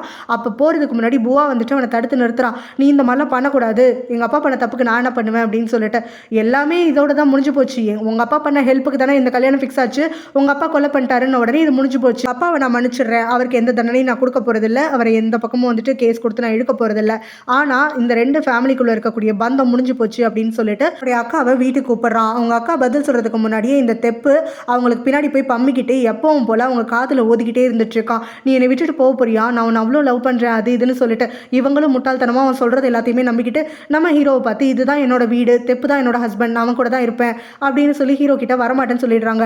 அவன் எந்த அளவுக்கு உனக்கு அசிங்கப்படுத்துகிறான், ஆனாலும் அவன் கூட தான் நீ இருக்க போறியா அப்படின்னு சொல்லிட்டு கடைசியாக கேட்குறேன் அப்படின்னு சொல்லிட்டு கேட்க அவங்க அக்காவுமே நான் வரமாட்டேன் அப்படின்னு அழுதுகிட்டே சொல்கிறாங்க. அங்கேருந்து கிளம்பி நடக்க ஆரம்பிக்கும் போது பூவா திரும்ப அவனை பிடிச்சி எடுத்துக்கிட்டு எனக்கு என்ன கதி, நான் தான் வந்துட்டு உன்னுடைய வீட்டுக்கு இந்த மாதிரி மருமகளாக வரப்போகிறங்கிற விஷயத்த ஊர் ஃபுல்லாக சொல்லிட்டு இருக்கேன், இதுக்கு மேலே நீ என்னை விட்டுட்டு போனால் என்னால் எப்படி தலை காட்ட முடியும், என்னை கல்யாணம் பண்ணிக்கோ அப்படின்னு சொல்லிட்டு கெஞ்சிட்டு இருக்கா. நான் உன்னை லவ் பண்ணலை, லவ் பண்ணாத ஒருத்தரை நான் கல்யாணம் பண்ணிக்கிறதுக்கு விரும்பலை, ஃபோர்ஸ்ஃபுல்லாக இந்த கல்யாணத்தை நான் அக்செப்ட் பண்ணிக்க மாட்டேன்னு உடனே அதுக்கு அந்த பூவா திரும்ப வந்து கோவப்பட்டு கத்துறா. இந்த வீட்டை விட்டு ஓடி போனாலே அவளை பின்னாடி தான் இன்னும் சுற்றிட்டு இருக்கியா, அவளை தான் நீ லவ் பண்ணுறியா அப்படின்னு சொல்லிட்டு, இந்த பிக்சரில் அவள் இருக்காளோ இல்லையோ என்னைக்கா இருந்தாலும் நான் உன்னை கல்யாணம் பண்ணிக்க ஆசைப்படலை, இது என்னைக்கு தான் உன் மரமண்டையில் நீ ஏற்றிப்ப, சீக்கிரமாக நீ அதை ஏற்றுக்கிறது தான் உனக்கும் நல்லது எனக்கும் நல்லது, என்றைக்குமே நான் விருப்பம் இல்லாத கல்யாணத்தை பண்ணணும்னு நினச்சது கிடையாது, இப்போவுமே நான் வந்துட்டு உன்னை தங்கச்சி மாதிரி நினச்சி தான் சொல்லிட்டு இருக்கேன், உனக்கு வேறு யாராவது கிடப்பாங்க அவங்கள கல்யாணம் பண்ணிக்கோ, நான் வந்துட்டு உனக்கு செட் ஆக மாட்டேன் அப்படின்னு சொல்லிட்டு அங்கேருந்து கிளம்பி போயிடுறான். என் வீட்டு பக்கமும் யாரும் வந்துடாதீங்க அப்படின்னு சொல்லிட்டு கிளம்பிடுறான். அவளோட அப்சஷனை கண்ட்ரோல் பண்ண முடியாமல் அப்படியே கத்தி அழுதுட்டு இருக்காளா. இப்போ ப்ரெசென்ட்டில் பார்த்தோன்னா நம்ம ஹீரோயின் வீட்டுக்குள்ளேயே அஞ்சு கிடக்குறான்னு சொல்லிட்டு போட்டு தத்தா வீட்டுக்கு நம்ம இங்கே டாஸ் வந்து கூட்டிகிட்டு வரான். அப்போ அங்கே கரெக்டாக அந்த வெள்ளிக்கிழவியும் அவங்க ஃபேமிலியும் அங்கே வந்துடுறாங்க. வெள்ளிக்கிழவியும் நம்ம ஹீரோயினை இந்த முறை வந்துட்டு தப்பிக்க விட மாட்டேன், உடனே இந்த ஜென்மத்திலையாவது கொன்னுட்டு நான் என்னுடைய முக்தி அடைஞ்சிருவேன் அப்படிங்கிற மாதிரியெல்லாம் சொல்லிட்டு இருக்கும்போது ஹீரோயினும் நீங்கள் எத்தனை ஜென்மம் எடுத்தாலும் இந்த மாதிரி வெஞ்சன்ஸை மனசில் வச்சுக்கிட்டே இருந்தீங்கன்னா உங்கள் வாழ்க்கையை நிம்மதியாக வாழ முடியாது, அது பாஸ்ட் முடிஞ்சு போச்சு, உங்கள் லவ் உங்களுக்கு கிடைக்கல, ஏன்னா அது உங்களுடைய அப்சஷனாக இருந்தது, ஒன் சைடு லவ்வாக இருந்துச்சு, ஸோ இப்போ இதோட விட்டுருங்க, எதுக்காக அடுத்தடுத்த ஜென்மோன்னு கடந்துக்கிட்டு நீங்களும் கஷ்டப்பட்டு உங்கள் ஃபேமிலி மெம்பர்ஸையும் வருத்துக்கிட்டு இருக்கீங்க அப்படிங்கிற மாதிரியெல்லாம் கேட்கும்போது என்ன வேணாலும் பேசிக்கோ, ஒன்றை உயிரோட விட மாட்டேன், அன்னைக்கே ஒன்று போட்டு தள்ளியிருக்கணும் அப்படின்னு சொல்லிட்டு அவளை கொல்றதுக்காகன்னு சொல்லிட்டு உள்ளே வரா. அப்போ டாஸ் வந்து நடுவில் பூந்து நம்ம ஹீரோயினுக்காக புல்லட்டை கையில் வந்துட்டு ஏற்றுக்கிறான். ஸோ கையில் வந்து அவனுக்கு அடிபட்டுது. ஸோ இப்போ இங்கே இருக்கக்கூடிய போட் தாத்தாக்கு மனசில் வந்துட்டு ஒரு இன்ஸ்டிங்க்ட் வருது, ஹீரோயின் ஆபத்தில் இருக்கா, இருக்கா அப்படின்னு சொல்லிட்டு டக்குன்னு வந்துட்டு சொல்கிறாரு. ப்ரொஃபஸரும் என்ன ஆபத்து என்ன ஏதுன்னு சொல்லிட்டு கேட்கும்போது ஹீரோயினோட உயிருக்கு ஆபத்து, உடனே நான் அந்த மந்திரத்தை சொல்லணும் அப்படின்னு சொல்லிட்டு அவர் ப்ரிப்பேர் பண்ணிட்டு இருக்காரு. இங்கே டாஸ் கையில் அடிபட்டிருக்கான் இல்லையா, ஸோ அதை பார்த்துட்டு அந்த கிளவி அப்பையும் விடாமல் அங்கே ஹீரோயினை வந்துட்டு கொல்றதுக்காக முயற்சி பண்ணும்போது அந்த பாட்டியோட பேத்தி இருக்கால டாஸ் அவன் சைடாக லவ் பண்ணிட்டு இருக்காளே அந்த பொண்ணு உள்ளே வந்துடுறா. ஸோ டாஸை எதுக்காக ஷூட் பண்ணீங்க, எதுக்காக என்னோட லவ் வந்துட்டு நீங்கள் இந்த மாதிரி பண்ணணும்னு நினைக்கிறீங்க அப்படின்னு சொல்லிட்டு அவன் அங்கேருந்து கத்திட்டு இருக்கா. நீங்கள் எத்தனை ஜென்மம் வேணாலும் எடுத்துக்கோங்க, எத்தனை தடவை வேணாலும் ஹீரோயினை வந்துட்டு மீட் பண்ணுங்க, பண்ணாமல் போங்க, நீங்கள் என்ன வேணாலும் பண்ணிக்கோங்க, ஆனால் உங்களுக்கு கிடைக்காத உங்கள் லவ்னால இத்தனை ஜென்மமாக வந்துட்டு எங்கள் உசுரை வாங்கிட்டு இருக்கிறீங்க. அதுவும் இல்லாமல் எனக்கு டாஸ் முக்கியம், என்னோட லவ் எனக்கு ரொம்ப முக்கியம், நீங்கள் இந்த மாதிரிலாம் பண்ணாதீங்க அப்படின்னு சொல்லிட்டு கத்துறா. ஸோ இந்த சமயத்தில் தான் இங்கே கரெக்டாக போட்டு தாத்தா உட்காந்து ஹீரோயினுக்கு ஆபத்துன்னு சொல்லி ஒரு பாஸ்ட்டுக்கு அனுப்புறதுக்கு ட்ரை பண்ணிட்டு இருக்காரா. அந்த பக்கத்தில் இவங்க வந்து ஹீரோவை கம்பல் பண்ணி அவனையும் வந்துட்டு மந்திரம் சொல்கிறதுக்காக வைக்கிறானா. ஸோ புவாவும் இப்போ பிக்சரில் இல்லைங்கிறதுனால அவங்க மந்திரம் சொல்லிட்டு இருக்காங்க. ஸோ ரெண்டு சைடும் ஒன்றா மந்திரம் சொல்கிறாங்களா. அப்போ இந்த கிளவி வந்துட்டு ஷூட் பண்ணும் போது அங்கே நடுவில் ஒரு பேரியர் மாதிரி ஒன்று உருவாகுது. அப்போ ஏதோ நடக்குதுன்னு இவங்களுக்கு புரியுது, ஆனால் என்ன பண்ணுறதுன்னு தெரியலையா. பக்கத்தில் இருக்கக்கூடிய போட்டு தாத்தாவோட பேத்தியும் டாஸை பார்த்து அந்த போட் இருந்தால் தான் மந்திரம் ஒர்க் ஆகும், மந்திரம் யாரோ சொல்கிறாங்க ஹீரோயினை காப்பாற்றுறதுக்காக அப்படின்னு சொல்லிட்டு ஹிண்ட் கொடுக்குறா. உடனே ஓடி போயிட்டு டாஸ் அந்த போட்டை எடுத்துகிட்டு வரான். அதாவது முன்னாடி வந்துட்டு இந்த கிளவி நம்ம ஹீரோயினை வந்து ஷூட் பண்ண வந்தப்போ அந்த போட்டை போட்டு உடச்சிருப்பான்ல, அந்த போட்டில் இருக்கக்கூடிய எல்லா பீஸையும் வந்துட்டு ஒன்று விடாமல் எடுத்துகிட்டு போய் ப்ரொஃபஸர் கிட்ட கொடுத்து இதை உங்களால் வந்துட்டு திரும்ப செய்ய முடியுமான்னு சொல்லிட்டு கேட்பான். ப்ரொஃபஸர் இப்போ ரொம்ப கஷ்டப்பட்டு ஒரு வருஷத்தில் அதை செஞ்சு வச்சிருக்காரு. ஸோ அந்த போட்டை இப்போ டாஸ் எடுத்துகிட்டு வந்து நம்ம ஹீரோயினோட கையில் கொடுத்துட்றானா. ஆல்ரெடி மந்திரம் சொல்லிட்டு இருக்கிறதுனாலையும் ஹீரோயின் பக்கத்தில் அந்த போட் இருக்கிறதுனாலையும் மந்திரம் கரெக்டாக அந்த பாட்டி இப்போ ஷூட் பண்ணும் போது ஒர்க் ஆகிட நம்ம ஹீரோயின் இதுலேருந்து கரெக்டாக மறைஞ்சு திரும்ப ஹீரோ இருக்கக்கூடிய அதே இடத்துக்கு அங்கே போயிடுறா. ஸோ இதனால் இந்த கிழவி இங்கே கத்திட்டு இருக்கும் போது தான் டாஸை பார்த்துட்டு நீ தான் இந்த முறையும் அவளை காப்பாற்றிட்ட, உன்னையும் நான் விடமாட்டேன், அந்த ஜென்மத்திலையும் சரி இந்த ஜென்மத்திலையும் சரி எனக்கு இடைஞ்சலாக இருக்கிறதே நீ தான், அவளை நான் எத்தனை முறை கொல்ல பார்த்தாலும் நீ தான் இந்த வேலையை பார்த்துட்டு இருக்க அப்படின்னு சொல்லிட்டு அவன் மேலே எய்ம் பண்ணுறாங்க. ஹீரோயின் இந்த பக்கம் ஹீரோ வந்துட்டு மந்திரம் சொல்லக்கூடிய இடத்துக்கு வந்துடுறா இல்லையா பாஸ்ட்டுக்கு. ஸோ இவங்க ரெண்டு பேரும் திரும்ப ரீயூனைட் ஆகிடுறாங்க. ஒரு வழியாக ஹீரோயின் வந்துட்டான்னு சொல்லிட்டு ரொம்பவே சந்தோஷப்பட்டு இருக்காங்க. இங்கே இப்போ டாஸ் மேலே அந்த கிளவி வந்து பழி போட்டுட்டு இருக்காங்களா. அதனால் அங்கே அவனை ஷூட் பண்ணும் போது அந்த பொண்ணு இருக்கால டாஸ் ஒன் சைடாக லவ் பண்ணிட்டு இருக்காளே அந்த பாட்டியோடைய பேத்தி, அவன் நடுவில் பூந்துடுறா. உங்கள் லவ் உங்களுக்கு கிடைக்காம இருக்கலாம், ஏன் லவ் எனக்கு வேணும் அப்படின்னு சொல்லிட்டு அந்த பாட்டி கிட்ட டாஸை ஷூட் பண்ணாமல் இருக்கிறதுக்காக கன்னை இழுத்து பிடிச்சி சண்டை போட்டுட்டு இருக்கும் போது அந்த கன்னை வச்சு பாட்டியை அவங்கள ஷூட் பண்ணிக்கிறாங்க. ஸோ அந்த பாட்டி அப்படியே வந்துட்டு ஸ்தம்பித்து போய் கீழே உட்கார அந்த பொண்ணும் நான் ஷூட் பண்ணல பாட்டி அவங்களாவே தான் அழுத்திக்கிட்டாங்க அப்படின்னு சொல்லிட்டு கத்திக்கிட்டு இருக்கா. அப்போ எல்லாருமே பதட்டப்பட்டுட்டு ஒதுங்கி நிற்கும் போது போலீஸ் கரெக்டாக உள்ளே வந்து அத்தனை பெரிய பிடிச்சிடுறாங்க. டாஸ் தான் அந்த பாட்டி கீழே விடும் போது அவங்கள தாங்கி பிடிச்சு அவங்க இறந்து போகிற வரைக்கும் மடியிலே வச்சிருக்கான். ஹீரோவும் கொஞ்சம் ரீயூனைட் ஆனதுக்கப்புறமா ஹீரோயின் ஹீரோ கிட்ட கேட்குறா, நான் போய் இப்போ ரொம்ப மாதம் ஆயிடுச்சு இல்லையா, இப்போ எப்படி உனக்கும் புவாக்கும் கல்யாணம் ஆயிடுச்சா அப்படின்னு சொல்லிட்டு கேட்கும்போது இப்போ தான் கொஞ்ச நாளைக்கு முன்னாடி புவாவோட இருக்கக்கூடிய மேரேஜ் டீலையே பிரேக் பண்ணேன், இனிமேல் வந்துட்டு அது ஒட்டிக்கிறதுக்கு வழியே கிடையாது அப்படிங்கிற மாதிரி சொல்ல நம்ம ஹீரோயின் அதை கேட்டு ரொம்பவே சந்தோஷப்படுறா. அதுக்கு பிறகு ஹீரோவும் அவளை பார்த்துக்கிட்டே இருக்கும் போது இன்னும் எவ்வளோ நேரம் தான் பார்ப்ப, வா நம்ம மேலே போகலாம் அப்படின்னு சொல்ல அதுக்கு ஹீரோவும் இல்லை இன்னைக்கு நைட்டு ஃபுல்லாக நான் அவனை பார்த்துக்கிட்டே தான் இருக்க போகிறேன், நீ திரும்ப மறைஞ்சிட்டா நான் என்ன பண்ணுறது, என் மனசு திருப்தி ஆகணும், நீங்கள் தான் இருக்க போகிறேங்கிறத நான் என் மனசு முழுசாக ஏற்றுக்கிற வரைக்கும் உன்னைய பக்கத்துலேயே வச்சு பார்த்துக்கிட்டு தான் இருக்க போகிறேன் அப்படின்ற மாதிரி சொல்கிறான். இதை கேட்டோன்னே ஹீரோயினும் பார்த்துட்டு மட்டும் தான் இருக்க போறியா அப்படிங்கிற மாதிரி கேட்க நம்ம ஹீரோ டக்குன்னு அவளை கிஸ் பண்ணிடுறான். நாள் காலையில் ஹீரோடைய அம்மா கிட்ட எல்லா சர்வன்ஸும் சேர்ந்து உங்களுக்கு ஒரு சர்ப்ரைஸ் இருக்குது அப்படின்னு சொல்கிறாங்க. அவங்களும் என்னன்னு சொல்லி கேட்கும் போது ஹீரோயின் அந்த பக்கத்துலேருந்து வராளா. பார்த்தோன்னே ரொம்ப சந்தோஷமாயிடுறாங்க. ரெண்டு பேரும் எமோஷனல் ஆகி தீர வந்துட்டு கட்டி அணைச்சிக்கிட்டு அதுக்கப்புறமா நம்ம ஹீரோடைய அம்மா ஹீரோயின் கிட்ட கேட்குறாங்க, நீ திரும்பி போக மாட்டல்ல, இங்கே தானே இருப்பேன் இனிமே அப்படின்னு சொல்லிட்டு கேட்குறாங்க. அதுக்கு ஹீரோயினும் இல்லை இனிமேல் போக மாட்டேன், இங்கே தான் இருப்பேன் அப்படிங்கிறா. ஸோ ஹீரோவாக அனுப்புனாதான் உண்டு அப்படிங்கவும் நம்ம ஹீரோவும் அவளே போகிறேன்னு சொன்னாலும் இனிமேல் சத்தியமாக நான் அவளை அனுப்புறதா இல்லை, அவள் இங்கே பக்கத்தில் தான் இருக்க போகிறா அப்படின்னு சொல்லிட்டு அவங்க அம்மாவை பார்த்து, அம்மா ஒரு முக்கியமான விஷயம் உங்ககிட்ட ஷேர் பண்ணிக்கணும், ஆனால் நீங்கள் அதை கேட்டு ஷாக் ஆகிடக்கூடாது அப்படின்னு சொல்லிட்டு அவங்க அண்ணனுடைய அதாவது அவங்களுடைய ஃபர்ஸ்ட் பையனுடைய டெத்தை பற்றின விஷயங்கள் எல்லாத்தையுமே ஹீரோ அவங்க அம்மா கிட்ட ஓப்பனாக ஷேர் பண்ணுறான். உடனே ஹீரோவுடைய அம்மாவும் அதுக்கப்புறமா புவாவுடைய வீட்டுக்கு வராங்களா. அவரோட அப்பா கிட்ட அவங்களுடைய ஃபர்ஸ்ட் பையனுடைய டெத்தை பற்றி பேசுகிறாங்க.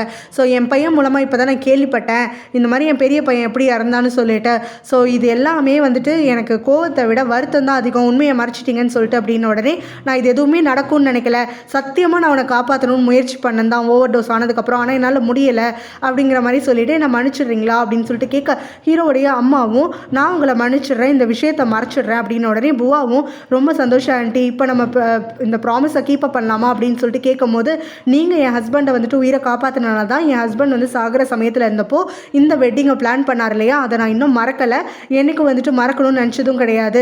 ஆனால் நீங்களே எப்போ வந்துட்டு என்னுடைய குடும்பத்தில் ஒருத்தரை காப்பாற்றி இன்னொருத்தரை காவு வாங்கினீங்கன்னு தெரிஞ்சதோ, இதுக்கும் மேலே இந்த குடும்பத்தில் கல்யாணம் நிச்சயம் பண்ணிக்கிறதுக்கு எனக்கு விருப்பம் கிடையாது. இந்த விஷயத்தை உங்ககிட்ட சொல்லிட்டு போகலான்னு தான் வந்தேன். உங்கள் ஃபேமிலிக்கும் எங்கள் ஃபேமிலிக்கும் இனிமேல் எந்த ஒரு டச்சும் இருக்க போகிறதில்ல. நமக்குள்ளே இனிமேல் ஸ்ட்ரேஞ்சர்ஸாக தான் இருக்க போகிறோம். எங்கள் வீட்டு பக்கம் இந்த வீட்டில் சார்ந்தவங்க யாருமே வந்துடாதீங்க. எங்களை எங்கேயாவது பார்த்தா கூட திரும்பி பார்க்காம போயிடுங்க. இது ஒன்று தான் உங்ககிட்ட கேட்டுக்கிறேன் அப்படின்னு சொல்லிட்டு அங்கேருந்து கிளம்பிடுறாங்க. அப்படியே ஒரு 3-4 மந்த்ஸ் ஆகிடுதா. ஸோ இப்போ இங்கே ஜூன் இருக்கா இல்லையா, ஹீரோவுடைய அக்கா, அவள் தெப்பு வந்து அவளை சீட் பண்ணுறத கையும் களவுமா பிடிக்கிறா. ஸோ இப்போ வந்து அந்த தெப்பை வந்து கொஷின் கேட்கும் போது, தெப்போ இது என்னுடைய வீடு, என்னுடைய ரூமு, ஏன் இஷ்டத்துக்கு இருக்கிறேன், உனக்கு என்ன பிரச்சனை அப்படிங்கிற மாதிரி கத்துறான். நீ என்னுடைய ரூமில் என்னுடைய இடத்துல ஒரு பொண்ணை கொண்டு வந்து வச்சுருக்க, நீ ஏற்கனவே நிறைய பொண்ணுங்களோட பழகிறதெல்லாம் எனக்கு தெரியும், இருந்தாலும் நான் இவ்வளோ தூரம் நீ வந்துட்டு கொண்டு வராதனால தான் அமைதியாக இருந்தேன் அப்படின்னு சொல்லிட்டு அவள் கத்தம் போடுறா. ஸோ இதை கேட்ட உடனே தெப்பு எப்பவும் போல் அவளை அடித்து இந்த ரூமை விட்டு துரத்தி விட்டுடுறான். இது வந்து முதல்ல என்னுடைய ரூமு, நான் தான் உனக்கு இங்கே தங்குறதுக்கு இடம் கொடுத்தேன், இனிமேல் நீ இந்த ரூமுக்கு வராத, கெஸ்ட் ரூமில் போய் தங்குப்போ அப்படின்னு சொல்லிட்டு அவளை பிடிச்சி கீழே தள்ளி விட்டுட. அவளோ வயிற்றில் வந்துட்டு குழந்தையோட பெயினில் வந்து தள்ளாடிட்டு இருக்கா. அப்போ தெப்போடைய சர்வெண்ட் தான் ஒருத்தன் இவளுக்காக பாவப்பட்டு கொஞ்சம் வந்து ஹெல்ப் பண்ணிட்டு இருக்கான். நீங்கள் கொஞ்சம் அட்ஜஸ்ட் பண்ணி போனீங்கன்னா தான் இந்த வீட்டில் இருக்க முடியும், தெப்பை பற்றி தான் உங்களுக்கே தெரியுமே அப்படிங்கிற மாதிரியெல்லாம் கொஞ்சம் வந்து கோல்டாக இவனுக்கு அட்வைஸ் கொடுத்துட்ருக்கான். ஸோ இன்னொரு பக்கம் பார்த்தோன்னா நம்ம ஹீரோவும் ரொமான்ஸ் பண்ணிட்டு இருக்க சமயத்தில் டாஸ் அந்த பக்கமாக வரான். ஹீரோயின் வந்து உனக்கு எப்படி தெரியும் அப்படின்னு சொல்லிட்டு ஹீரோ வந்து ஜலசியாக வந்து கொஸ்டின் பண்ண, டாஸும் எனக்கு தெரியாது, நான் இங்கே சாதாரணமாக தான் வந்தேன் அப்படிங்கிற மாதிரியும், ஹீரோயின் இங்கே வந்தது தனக்கு சந்தோஷமான விஷயம் அப்படிங்கிற மாதிரியும் சொல்லிட்டு இருக்கான். ஆக்சுவலாக டாஸ்க்கு வந்து முன்னாடி நம்ம ஹீரோயின் மேலே ஃபீலிங்ஸ் இருந்திருக்கும், ஹீரோயினுக்கு ஹீரோ தான் பிடிக்கும் அப்படிங்கிறது தெரியாமல் இருந்த சமயத்தில். ஸோ இப்போ ஹீரோ வந்துட்டு இங்கே ஜலஸாக பொங்கிட்டு இருக்கிறத பார்த்துட்டு டாஸும் நான் இங்கே வந்தது கியூவை பார்க்கறதுக்காகத்தான் அப்படின்னு சொல்லிட்டு சொல்கிறான். அதாவது ஹீரோயினுக்கு இப்போவே புரிஞ்சு போயிடுது டாஸ் இப்போ கியூவை தான் விரும்புகிறான் அப்படின்னு சொல்லிட்டு. ஸோ எப்படியாவது இவங்க 2 பேரையும் லிங்க் பண்ணி விடணும் அப்படின்னு சொல்லி அவன் நினச்சிட்டு இருக்கான். கியூவுக்கு வந்துட்டு அரசல் பரசலாக கொஞ்சம் தெரியுது அவன் வந்து என்ன இன்டென்ஷனோட அவகிட்ட பேசுகிறான்னு சொல்லிட்டு, இருந்தாலும் அமைதியாகவே இருந்துட்டுருக்கா. அவளுக்குள்ள ஒரு காம்ப்ளெக்ஸ் இருக்கா, அவள் வந்துட்டு ஒரு வேலைக்காரி அப்படிங்கிற மாதிரி, அதனால வந்துட்டு அவள் எதுவும் அட்வான்டேஜ் எடுத்துக்காமல் இருக்கா. ஸோ இங்கே ஹீரோயினை கூப்பிட்டு ஹீரோவுடைய அம்மா அவகிட்ட ஒரு ரிங் கொடுத்து இது உனக்கு தான் அப்படின்னு சொல்லிட்டு எப்படி இருக்குன்னு கேட்குறாங்க. அவ்வளோ நல்லா இருக்கு, ஆனால் எனக்கே இதுக்கு இது கொடுக்குறீங்க அப்படின்னு சொல்லிட்டு கேட்கும்போது, இங்கே வழக்கப்படி இங்கே பொண்ணு கேட்கும் போது இந்த ரிங்கை தான் கொடுப்போம் அப்படின்னு சொல்லிட்டு, இப்போ என் பையனுக்காக நான் உன்னை பொண்ணு கேட்டு வந்திருக்கேன் அப்படிங்கிற மாதிரி சொல்கிறாங்க. ஹீரோயினும் வெக்கப்பட்டுக்கிட்டே சரின்னு சொல்லி ஒத்துக்கிறான். ஹீரோவை சந்திக்கும் போது ஹீரோவும் கேட்குறான், எங்கள் அம்மா வந்துட்டு உங்ககிட்ட ஏதாவது சொன்னாங்களா, நீ என்ன பதில் சொன்ன அப்படின்னு சொல்லிட்டு கேட்கும்போது, ஹீரோயினும் ஆக்சுவலாக நான் இருந்து வரேன் இல்லையா, அந்த சமயத்துலலாம் வெஸ்டர்ன் முறைப்படி தான் வந்துட்டு ப்ரொப்போஸ் பண்ணுவாங்க. ஆண்கள் வந்து கீழே மண்டிட்டு ஒரு காலை வச்சுட்டு இந்த ரிங்கை காட்டி வில் யூ மேரி மீன்னு கேட்பாங்க அப்படின்னு சொல்லிட்டு, இது மாதிரி நான் எத்தனை தடவை ட்ரீம் பண்ணியிருக்கேன் தெரியுமா, ஆனால் என்னோட ப்ரொப்போசல் என்னன்னா மாமியார் கிட்டேருந்து வருது அப்படிங்கிற மாதிரி சொல்ல, ஹீரோ சடார்னு வந்துட்டு முட்டி போட்டு நம்ம ஹீரோயின் கிட்ட ப்ரொப்போஸ் பண்ணுறான். ஸோ இந்த மாதிரி என்னுடைய வீட்டு லேடியாக நீ ஆகிடுறியா அப்படின்னு சொல்லிட்டு, ஸோ இவன் வந்து இவ்வளோ க்யூட்டாக ப்ரொப்போஸ் பண்ணுறான்னு சொல்லிட்டு நம்ம ஹீரோனும் உடனே ஒத்துக்க, ஹீரோவும் அவளுக்கு ரிங்கெல்லாம் எக்ஸ்சேஞ்ச் பண்ணி விட்டுக்கிறான். 2 பேரும் செம்ம ஹாப்பியாக இருந்துட்டு இருக்காங்க. கெட்ட மந்திரவாதி இருக்கான்ல, அவன் புவாவை பார்க்கறதுக்காக வரான். அந்த கெட்ட மந்திரவாதிக்கும் நல்ல மந்திரவாதிக்கும் சண்டை வந்துருமா, சண்டையில் தான் ஹீரோயின் ஃபியூச்சர்லேருந்து வந்திருக்காங்கிற விஷயத்தை இவன் தெரிஞ்சுப்பான். அதனால் இப்போ புவாவை சந்திக்க வந்துட்டு, இந்த பொண்ணு திரும்பி வந்துட்டு அவனுக்கு பிடிக்காதவ, அவளை நீ பழிவாங்கணும்னு எண்ணம் இல்லையா அவனுக்கு, உன்னைய வந்துட்டு விரும்புகிற ஆள்கிட்ட இருந்து பிரித்து வச்சுட்டு இருக்காளே அப்படிங்கிற மாதிரியெல்லாம் வந்துட்டு இவளுக்கு கொஞ்சம் ஏற்றி விட, அவளும் சரி அவள் போன தடவை வந்துட்டு ஃபெயில் ஆகிட்டேன், இந்த முறையாவது செய்வியான்னு உடனே இந்த முறை அவள் எப்படி வந்திருக்கா எங்கிறது வந்திருக்கான்னு எல்லாமே நான் தெரிஞ்சுக்கிட்டு வந்திருக்கேன், இவ்வளோ சாதாரணமாலாம் கொலைப்பட முடியாது, அதனால தான் அந்த மாதிரி ஆயிருந்திருக்கு, ஆனால் அதுக்கு ஒரு வழி நான் சொல்கிறேன் பாரு, அதை செஞ்சால் கண்டிப்பாக நடக்கும்னு சொல்லி அவகிட்ட நிறைய நகைலாம் வாங்கிக்கிட்டு அவகிட்ட ஒரு பொட்டலம் கொடுக்குறான். இதில் இருக்கிறத ஹீரோயின் வந்துட்டு ஒரு குறிப்பிட்ட போட் இருக்கு இல்லையா, அந்த போட் மேலே நீ வந்துட்டு அவள் இருக்கும் போது தெளிச்சு விட்டா அவள் வந்து எல்லா ஞாபகத்தையும் மறந்து போயிடுவா, உயிரை வந்துட்டு பழிக்கிறதே பெரிய விஷயமாகிடும், அவள் அந்த போட்டில் எப்படியாவது நீ தான் கூட்டிகிட்டு வந்து ஏற்றணும், அந்த போட்டில் மட்டும்தான் இது வேலை செய்யும், அப்போ தான் வந்து அந்த மந்திரம் வந்து முறியடிக்கப்படும், ஹீரோ வந்துட்டு சோல்மேட்டுக்கான மந்திரத்தை சொல்லி தான் அவளை வர வச்சிருக்கான் அப்படிங்கிற விஷயத்தெல்லாம் சொல்கிறான். ஆனால் அவள் பாஸ்ட்லேருந்து வந்திருக்கா, ஃபியூச்சர்லேருந்து வந்திருக்கா அப்படிங்கிற விஷயத்த இங்கே புவா கிட்ட சொல்லாமல் விட்டுடுறா. ஸோ புவாவும் கடைசியாக இதையும் ஒரு தடவை ட்ரை பண்ணி பார்ப்போம்னு சொல்லிட்டு அவளுடைய ஸ்பை வேலைக்காரங்களெல்லாம் வச்சு நம்ம ஹீரோயினை அந்த போட்டில், அதாவது இவங்களோட போட்டில் வர மாதிரி வேலை செஞ்சிடுறா. ஸோ இப்போ இவங்க 2 பேரும் ஹீரோ தான் வர சொன்னான்னு நினச்சிக்கிட்டு ஏறி வந்துட்டுருக்காங்களா. அப்போ இந்த புவா என்ன பண்ணுறா, தனியாக வந்துட்டு ஒரு சின்ன போட்டில் தங்கச்சி கூட போயிட்டு தண்ணிக்குள்ளே விழுந்து தத்தளிச்சிட்டு இருக்க மாதிரியும் ஹீரோயின் அதை பார்த்துட்டு காப்பாற்றுற மாதிரியும் பண்ணிடுறா. ஹீரோயினும் இலக்கண மனசு இருக்கனால டக்குன்னு புவாவை காப்பாற்றிட, புவா போட்டில் ஏறி சிக்னல் கொடுத்த உடனே அவளுடைய ஆட்கள் இங்கே வந்துடுறாங்க. ஹீரோடைய ஆட்கள் எல்லாம் அடிச்சு போட்டுட, புவாவும் ஹீரோயினை கொல்றதுக்காக தான் இந்த பிளான் எல்லாம் பண்ண, இந்த முறை நீ கண்டிப்பாக செத்துருவ, ஹீரோயினை கிடைச்சிருவான் அப்படின்னு சொல்லிட்டு அந்த கெட்ட மந்திரவாதி சொன்ன மாதிரி அவன் கொடுத்ததை அப்படியே அந்த போட் மேலே ஊத்துறா. அது வந்து போட் டக்குன்னு டக்குன்னு தீ பிடிச்சி எரியுது. உள்ள ஹீரோயினும் கியூவும் மாட்டிக்கிட்டு இருக்காங்க. ஸோ இவளும் வந்துட்டு ஓ இப்படி தான் நீ சாக போறியா, துடிச்சு துடிச்சு சாக போறியா, சந்தோஷம் அப்படின்னு சொல்லிட்டு போட்டு ஃபுல்லாக அதை கண்ணா பின்னான்னு ஊற்றி விட்டுட்டு அவளும் தண்ணிக்குள்ளே விழுந்து அவள் தங்கச்சி இருக்கக்கூடிய போட்டுக்கு நீந்தி வந்து எஸ்கேப் ஆகிடுறாளா. அங்கேருந்து அவள் பார்த்து பைத்தியக்காரி மாதிரி சிரிச்சிட்டு ரொம்ப என்ஜாய் பண்ணிட்டு இருக்கா சைக்கோத்தனமாக. மந்திரவாதி அந்த பக்கம் எதிர்ச்சியாக வராரா. ஸோ இங்கே போட்டில் என்ன நடக்குதுங்கிறத புரிஞ்சுக்கிட்டு அவர் நல்ல மந்திரம் சொல்கிறதுக்காக ஆரம்பிக்கிறாரா. ஸோ இங்கே புவாக்கு கொடுத்த அந்த கெட்ட மந்திரவாதி அவனுடைய பிளாக் மேஜிக்கை யூஸ் பண்ணி பக்கத்தில் இருந்து மந்திரம் முணங்கிட்டு இருக்கானா. நல்ல மந்திரம் கெட்ட மந்திரம்னு சொல்லி ரெண்டும் போட்டி போட்டுட்டு இருக்கும் போது தான் ஹீரோவும் வேலை முடிச்சு வீட்டுக்கு திரும்பும் போது அங்கே போட் வந்து பற்றி எரியுது. யாரோ பொண்ணுங்க இருக்க மாதிரி இருக்குது, சீக்கிரம் போங்க காப்பாற்றணும் அப்படின்னு சொல்லிட்டு போகிறாங்க. அதுக்கு பிறகு தான் இவங்களுமே கவனிக்கிறாங்க உள்ளே இருக்கிறது கியூவும் நம்ம ஹீரோன்னு சொல்லிட்டு. இந்த கெட்ட மந்திரவாதி நம்ம நல்ல மந்திரவாதியை பார்த்துட்டு இந்த ஸ்பெல்லை வந்துட்டு நான் மந்திரம் ஒதுக்கி எடுத்துட்டேன், இனிமே அந்த போட்டை யாராலும் காப்பாற்ற முடியாது அப்படின்னு சொன்ன உடனே மாஸ்டர் உனக்கு நல்லது சொல்லி கொடுத்தா எதையுமே நீ பழக்க மாட்டல்ல, இதுக்கும் மேலே உன்னை விட்டு இருக்கிறது சரி கிடையாது அப்படின்னு சொல்லிட்டு இருக்கும் போது அந்த கெட்ட மந்திரவாதியோ நான் உங்ககிட்ட தோற்று போக மாட்டேன் அப்படின்னு சொல்கிறான். ஸோ இவங்க ரெண்டு பேரும் திரும்ப அவங்களுடைய மேஜிக்கை யூஸ் பண்ணிக்கிட்டு அந்த மேஜிக் மூலமாக சண்டை போட்டுட்டு இருக்கும் போது அப்போ அந்த கெட்ட மந்திரவாதி மேலே இவர் வந்து ஏதோ ஒரு பவுடரெல்லாம் தூவி ஏதோ மந்திரம் சொல்ல அப்போ அந்த கெட்ட மந்திரவாதியோடைய மந்திரங்கள் எல்லாமே ஒன்றும் இல்லாமல் அவனை விட்டு போயிடுது. ஸோ இப்போ அவன் சாதாரண மனுஷன் மாதிரி எந்த மந்திரமும் இல்லாத மாதிரி ஆகிட்டான். இங்கே போட்டுக்குள்ளே ஹீரோயினும் கியூவும் வந்துட்டு தத்தளிச்சிட்டு இருக்காங்களா. போட்டு ஃபுல்லாக எரிஞ்சிச்சு, இனிமேல் நம்ம நிற்கிறது ஆபத்து அப்படின்னு சொல்லிட்டு கியூ நம்ம ஹீரோயினை வந்து அங்கே கம்பல் பண்ணி வந்து தண்ணிக்குள்ளே இழுத்துக்கிட்டே விழுந்துடுறா. ஸோ கியூவும் சரி அதுக்கப்புறம் ஹீரோனும் சரி தண்ணிக்குள்ளே ரொம்ப முங்காறதுக்காக ஆரம்பிச்சிடுறாங்க. ஹீரோயினை அங்கே கஷ்டப்படுறத பார்த்துட்டு ஹீரோ டக்குன்னு தண்ணிக்குள்ளே குதிச்சு அவளை காப்பாற்றி மேலே கூட்டிகிட்டு வந்துடுறான். கியூவை காப்பாற்றுறதுக்காக மற்ற சர்வன்ஸ் எல்லாருமே குதிக்கிறாங்க. ஆனால் கியூவை காப்பாற்றவே முடியல. ஸோ எங்கே தெரியும் அவள் கிடைக்கலையேன்னு சொல்லிட்டு எல்லாரும் அப்பப்போ வெளியில் வந்து கொஞ்சம் ப்ரீத்தர் எடுத்துகிட்டு இருக்காங்க. அந்த சமயத்தில் தான் கியூ வந்துட்டு தண்ணிக்குள்ளே கொஞ்சம் கொஞ்சமாக ஆழமாக போயிட்டே இருக்க அங்கே விஷயம் கேள்விப்பட்டு வரக்கூடிய டாஸ் டக்குன்னு தண்ணிக்குள்ளே குதிச்சு காப்பாற்றுறான். கியூ கண் விழிக்காமல் இருக்காளா. உடனே நம்ம ஹீரோயின் எப்படி சிபிஆர் பண்ணணும்னு சொல்லிட்டு சொல்லி கொடுத்துட்ருக்கா. ஸோ நம்ம ஹீரோயின் கொடுக்குற இன்ஸ்ட்ரக்ஷன்ஸ் எல்லாம் ஃபாலோ பண்ணிவிட்டு ஒரு வழியாக ஃபர்ஸ்ட் எய்ட் பண்ணி அங்கே கியூவை காப்பாற்றிட்டான். கியூ எழுந்த உடனே பயத்தில் இருக்க டக்குன்னு பக்கத்தில் யார் இருக்காங்கன்னு கூட தெரியாமல் டாஸ் அணைச்சிக்கிறான். டாஸுமே எனக்கு ஒரு நிமிஷம் உயிரை போயிடுச்சு தெரியுமா, உனக்கு ஏதாவது ஆகியிருந்தா நான் என்ன பண்ணியிருப்பேன் அப்படிங்கிற மாதிரியெல்லாம் புழங்கிக்கிட்டே இருக்க ஹீரோவும் ஹீரோயினும் அவங்க ரெண்டு பேரையும் பார்த்து ரசிச்சுட்டு இருக்காங்க. நல்ல மந்திரவாதி இங்கே இவங்க கிட்ட பேசிட்டு இருக்காரா. இவங்க கிட்ட அவர் அந்த போட்டில் இருக்கக்கூடிய பார்ட்ஸ் எல்லாம் எடுத்துகிட்டு வந்து கொடுக்குறாரு. ஸோ இந்த உட்டெல்லாம் வச்சு நீ இன்னொரு போட்டு கண்டிப்பாக செஞ்சு ஆகணும்னு சொல்லிட்டு இத்தனோண்டு உட்டை வச்சு நான் என்ன பண்ண முடியும், அதுவும் அதே மாதிரியே பண்ணணுங்கிறீங்க அப்படின்னு சொல்லிட்டு இங்கே இவங்க கேட்குறான். இல்லை அது அளவுக்கு பண்ண முடியாது தான், சின்னதாக ஒன்று பண்ணு, அதை நீ பண்ணதுக்கப்புறமா ஒரு 100 வருஷமோ 200 வருஷமோ தாங்குற மாதிரி அதுக்கு எதுவும் ஆகாமல் இருக்கிற மாதிரி நான் கொஞ்சம் மந்திரம் எல்லாம் போட்டுடுறேன். அதுக்கப்புறம் நீ இந்த போட்டை சேஃபாக வச்சுக்கிட்டா ஃப்யூச்சர்லேருந்து ஹீரோயின் வந்துட்டு திரும்ப வந்து இங்கே வந்துட்டு போகிற மாதிரி இருக்கும் இல்லையா. ஸோ இப்போ நடக்கக்கூடிய நிகழ்வுகள் எல்லாமே திரும்ப நடக்கிற மாதிரி இருக்கும் அப்படின்னு சொல்லிட்டு அவனுக்கு ஒரு ஐடியா கொடுக்குறாரு. அவனும் சரின்னு சொல்லிட்டு ரொம்ப நாள் உழைச்சி அந்த மரத்தெல்லாம் வச்சு ஒரு போட் செஞ்சு கொண்டு வந்து நம்ம ஹீரோ கிட்ட காட்டுறான். பாருங்க அந்த போட்டோடைய ரெப்ளிகா மாடல் நான் இப்போ கிரியேட் பண்ணிட்டேன், ஹீரோயின் சொன்னது அப்புறம் என்னுடைய டீச்சர் சொன்னதுன்னு எல்லாத்தையுமே வச்சு நான் அது இப்படி தான் இருக்கும்னு முடிவு பண்ணிவிட்டு அதே மாதிரியே செஞ்சுருக்கேன், இதில் ஏதாவது குறை இருந்தால் சொல்லுங்களேன் அப்படிங்கிற மாதிரி சொல்ல ஹீரோவும் நீ எனக்காக எவ்வளோ பண்ணிகிட்ருக்க, உனக்கு நான் எப்படி கைமாறு செய்ய போகிறேனோ அப்படிங்கிற மாதிரி சொல்ல அதுக்கு இவனும் சிரிச்சுக்கிட்டே நீங்கள் எனக்கு எதுவுமே பண்ண வேண்டாம், நீங்கள் ஹீரோயின் கூட ஹாப்பியாக வாழ்ந்தாலே போதும், என்னுடைய ஜென்ரேஷன் வளரும் அப்படிங்கிற மாதிரி சொல்கிறான். ஸோ ஹீரோ வந்துட்டு எனக்கு எதுவும் புரியலையே அப்படின்ன உடனே உங்களுக்கு புரியாது எனக்கு புரியும் அப்படின்ற மாதிரி இங்கே இவங்க வந்து சொல்லிட்டு இருக்கான். அதாவது அவனுடைய பரம்பரை தான் இங்கே ஹீரோயின் வந்துட்டு இங்கே வர்றதுக்கு காரணமாக இருந்திருக்கு. அப்பையும் இங்கே ஹீரோக்கு லாயலாக இருந்து அவனுடைய ஹாப்பினஸ்க்காகத்தான் இவன் உழைக்கிறான், இவனுடைய ஃப்யூச்சர் எல்லாருமே உழைக்கிறாங்க அப்படிங்கிறது மாதிரி அவனுக்கு தெரிஞ்சிருக்குங்கிறத இப்போ வந்து சொல்லிட்டு இருக்கான். அவன் தப்பிச்சிட்டாங்கிறது அந்த பூவாக்கு ஏற்றுக்க முடியலையா.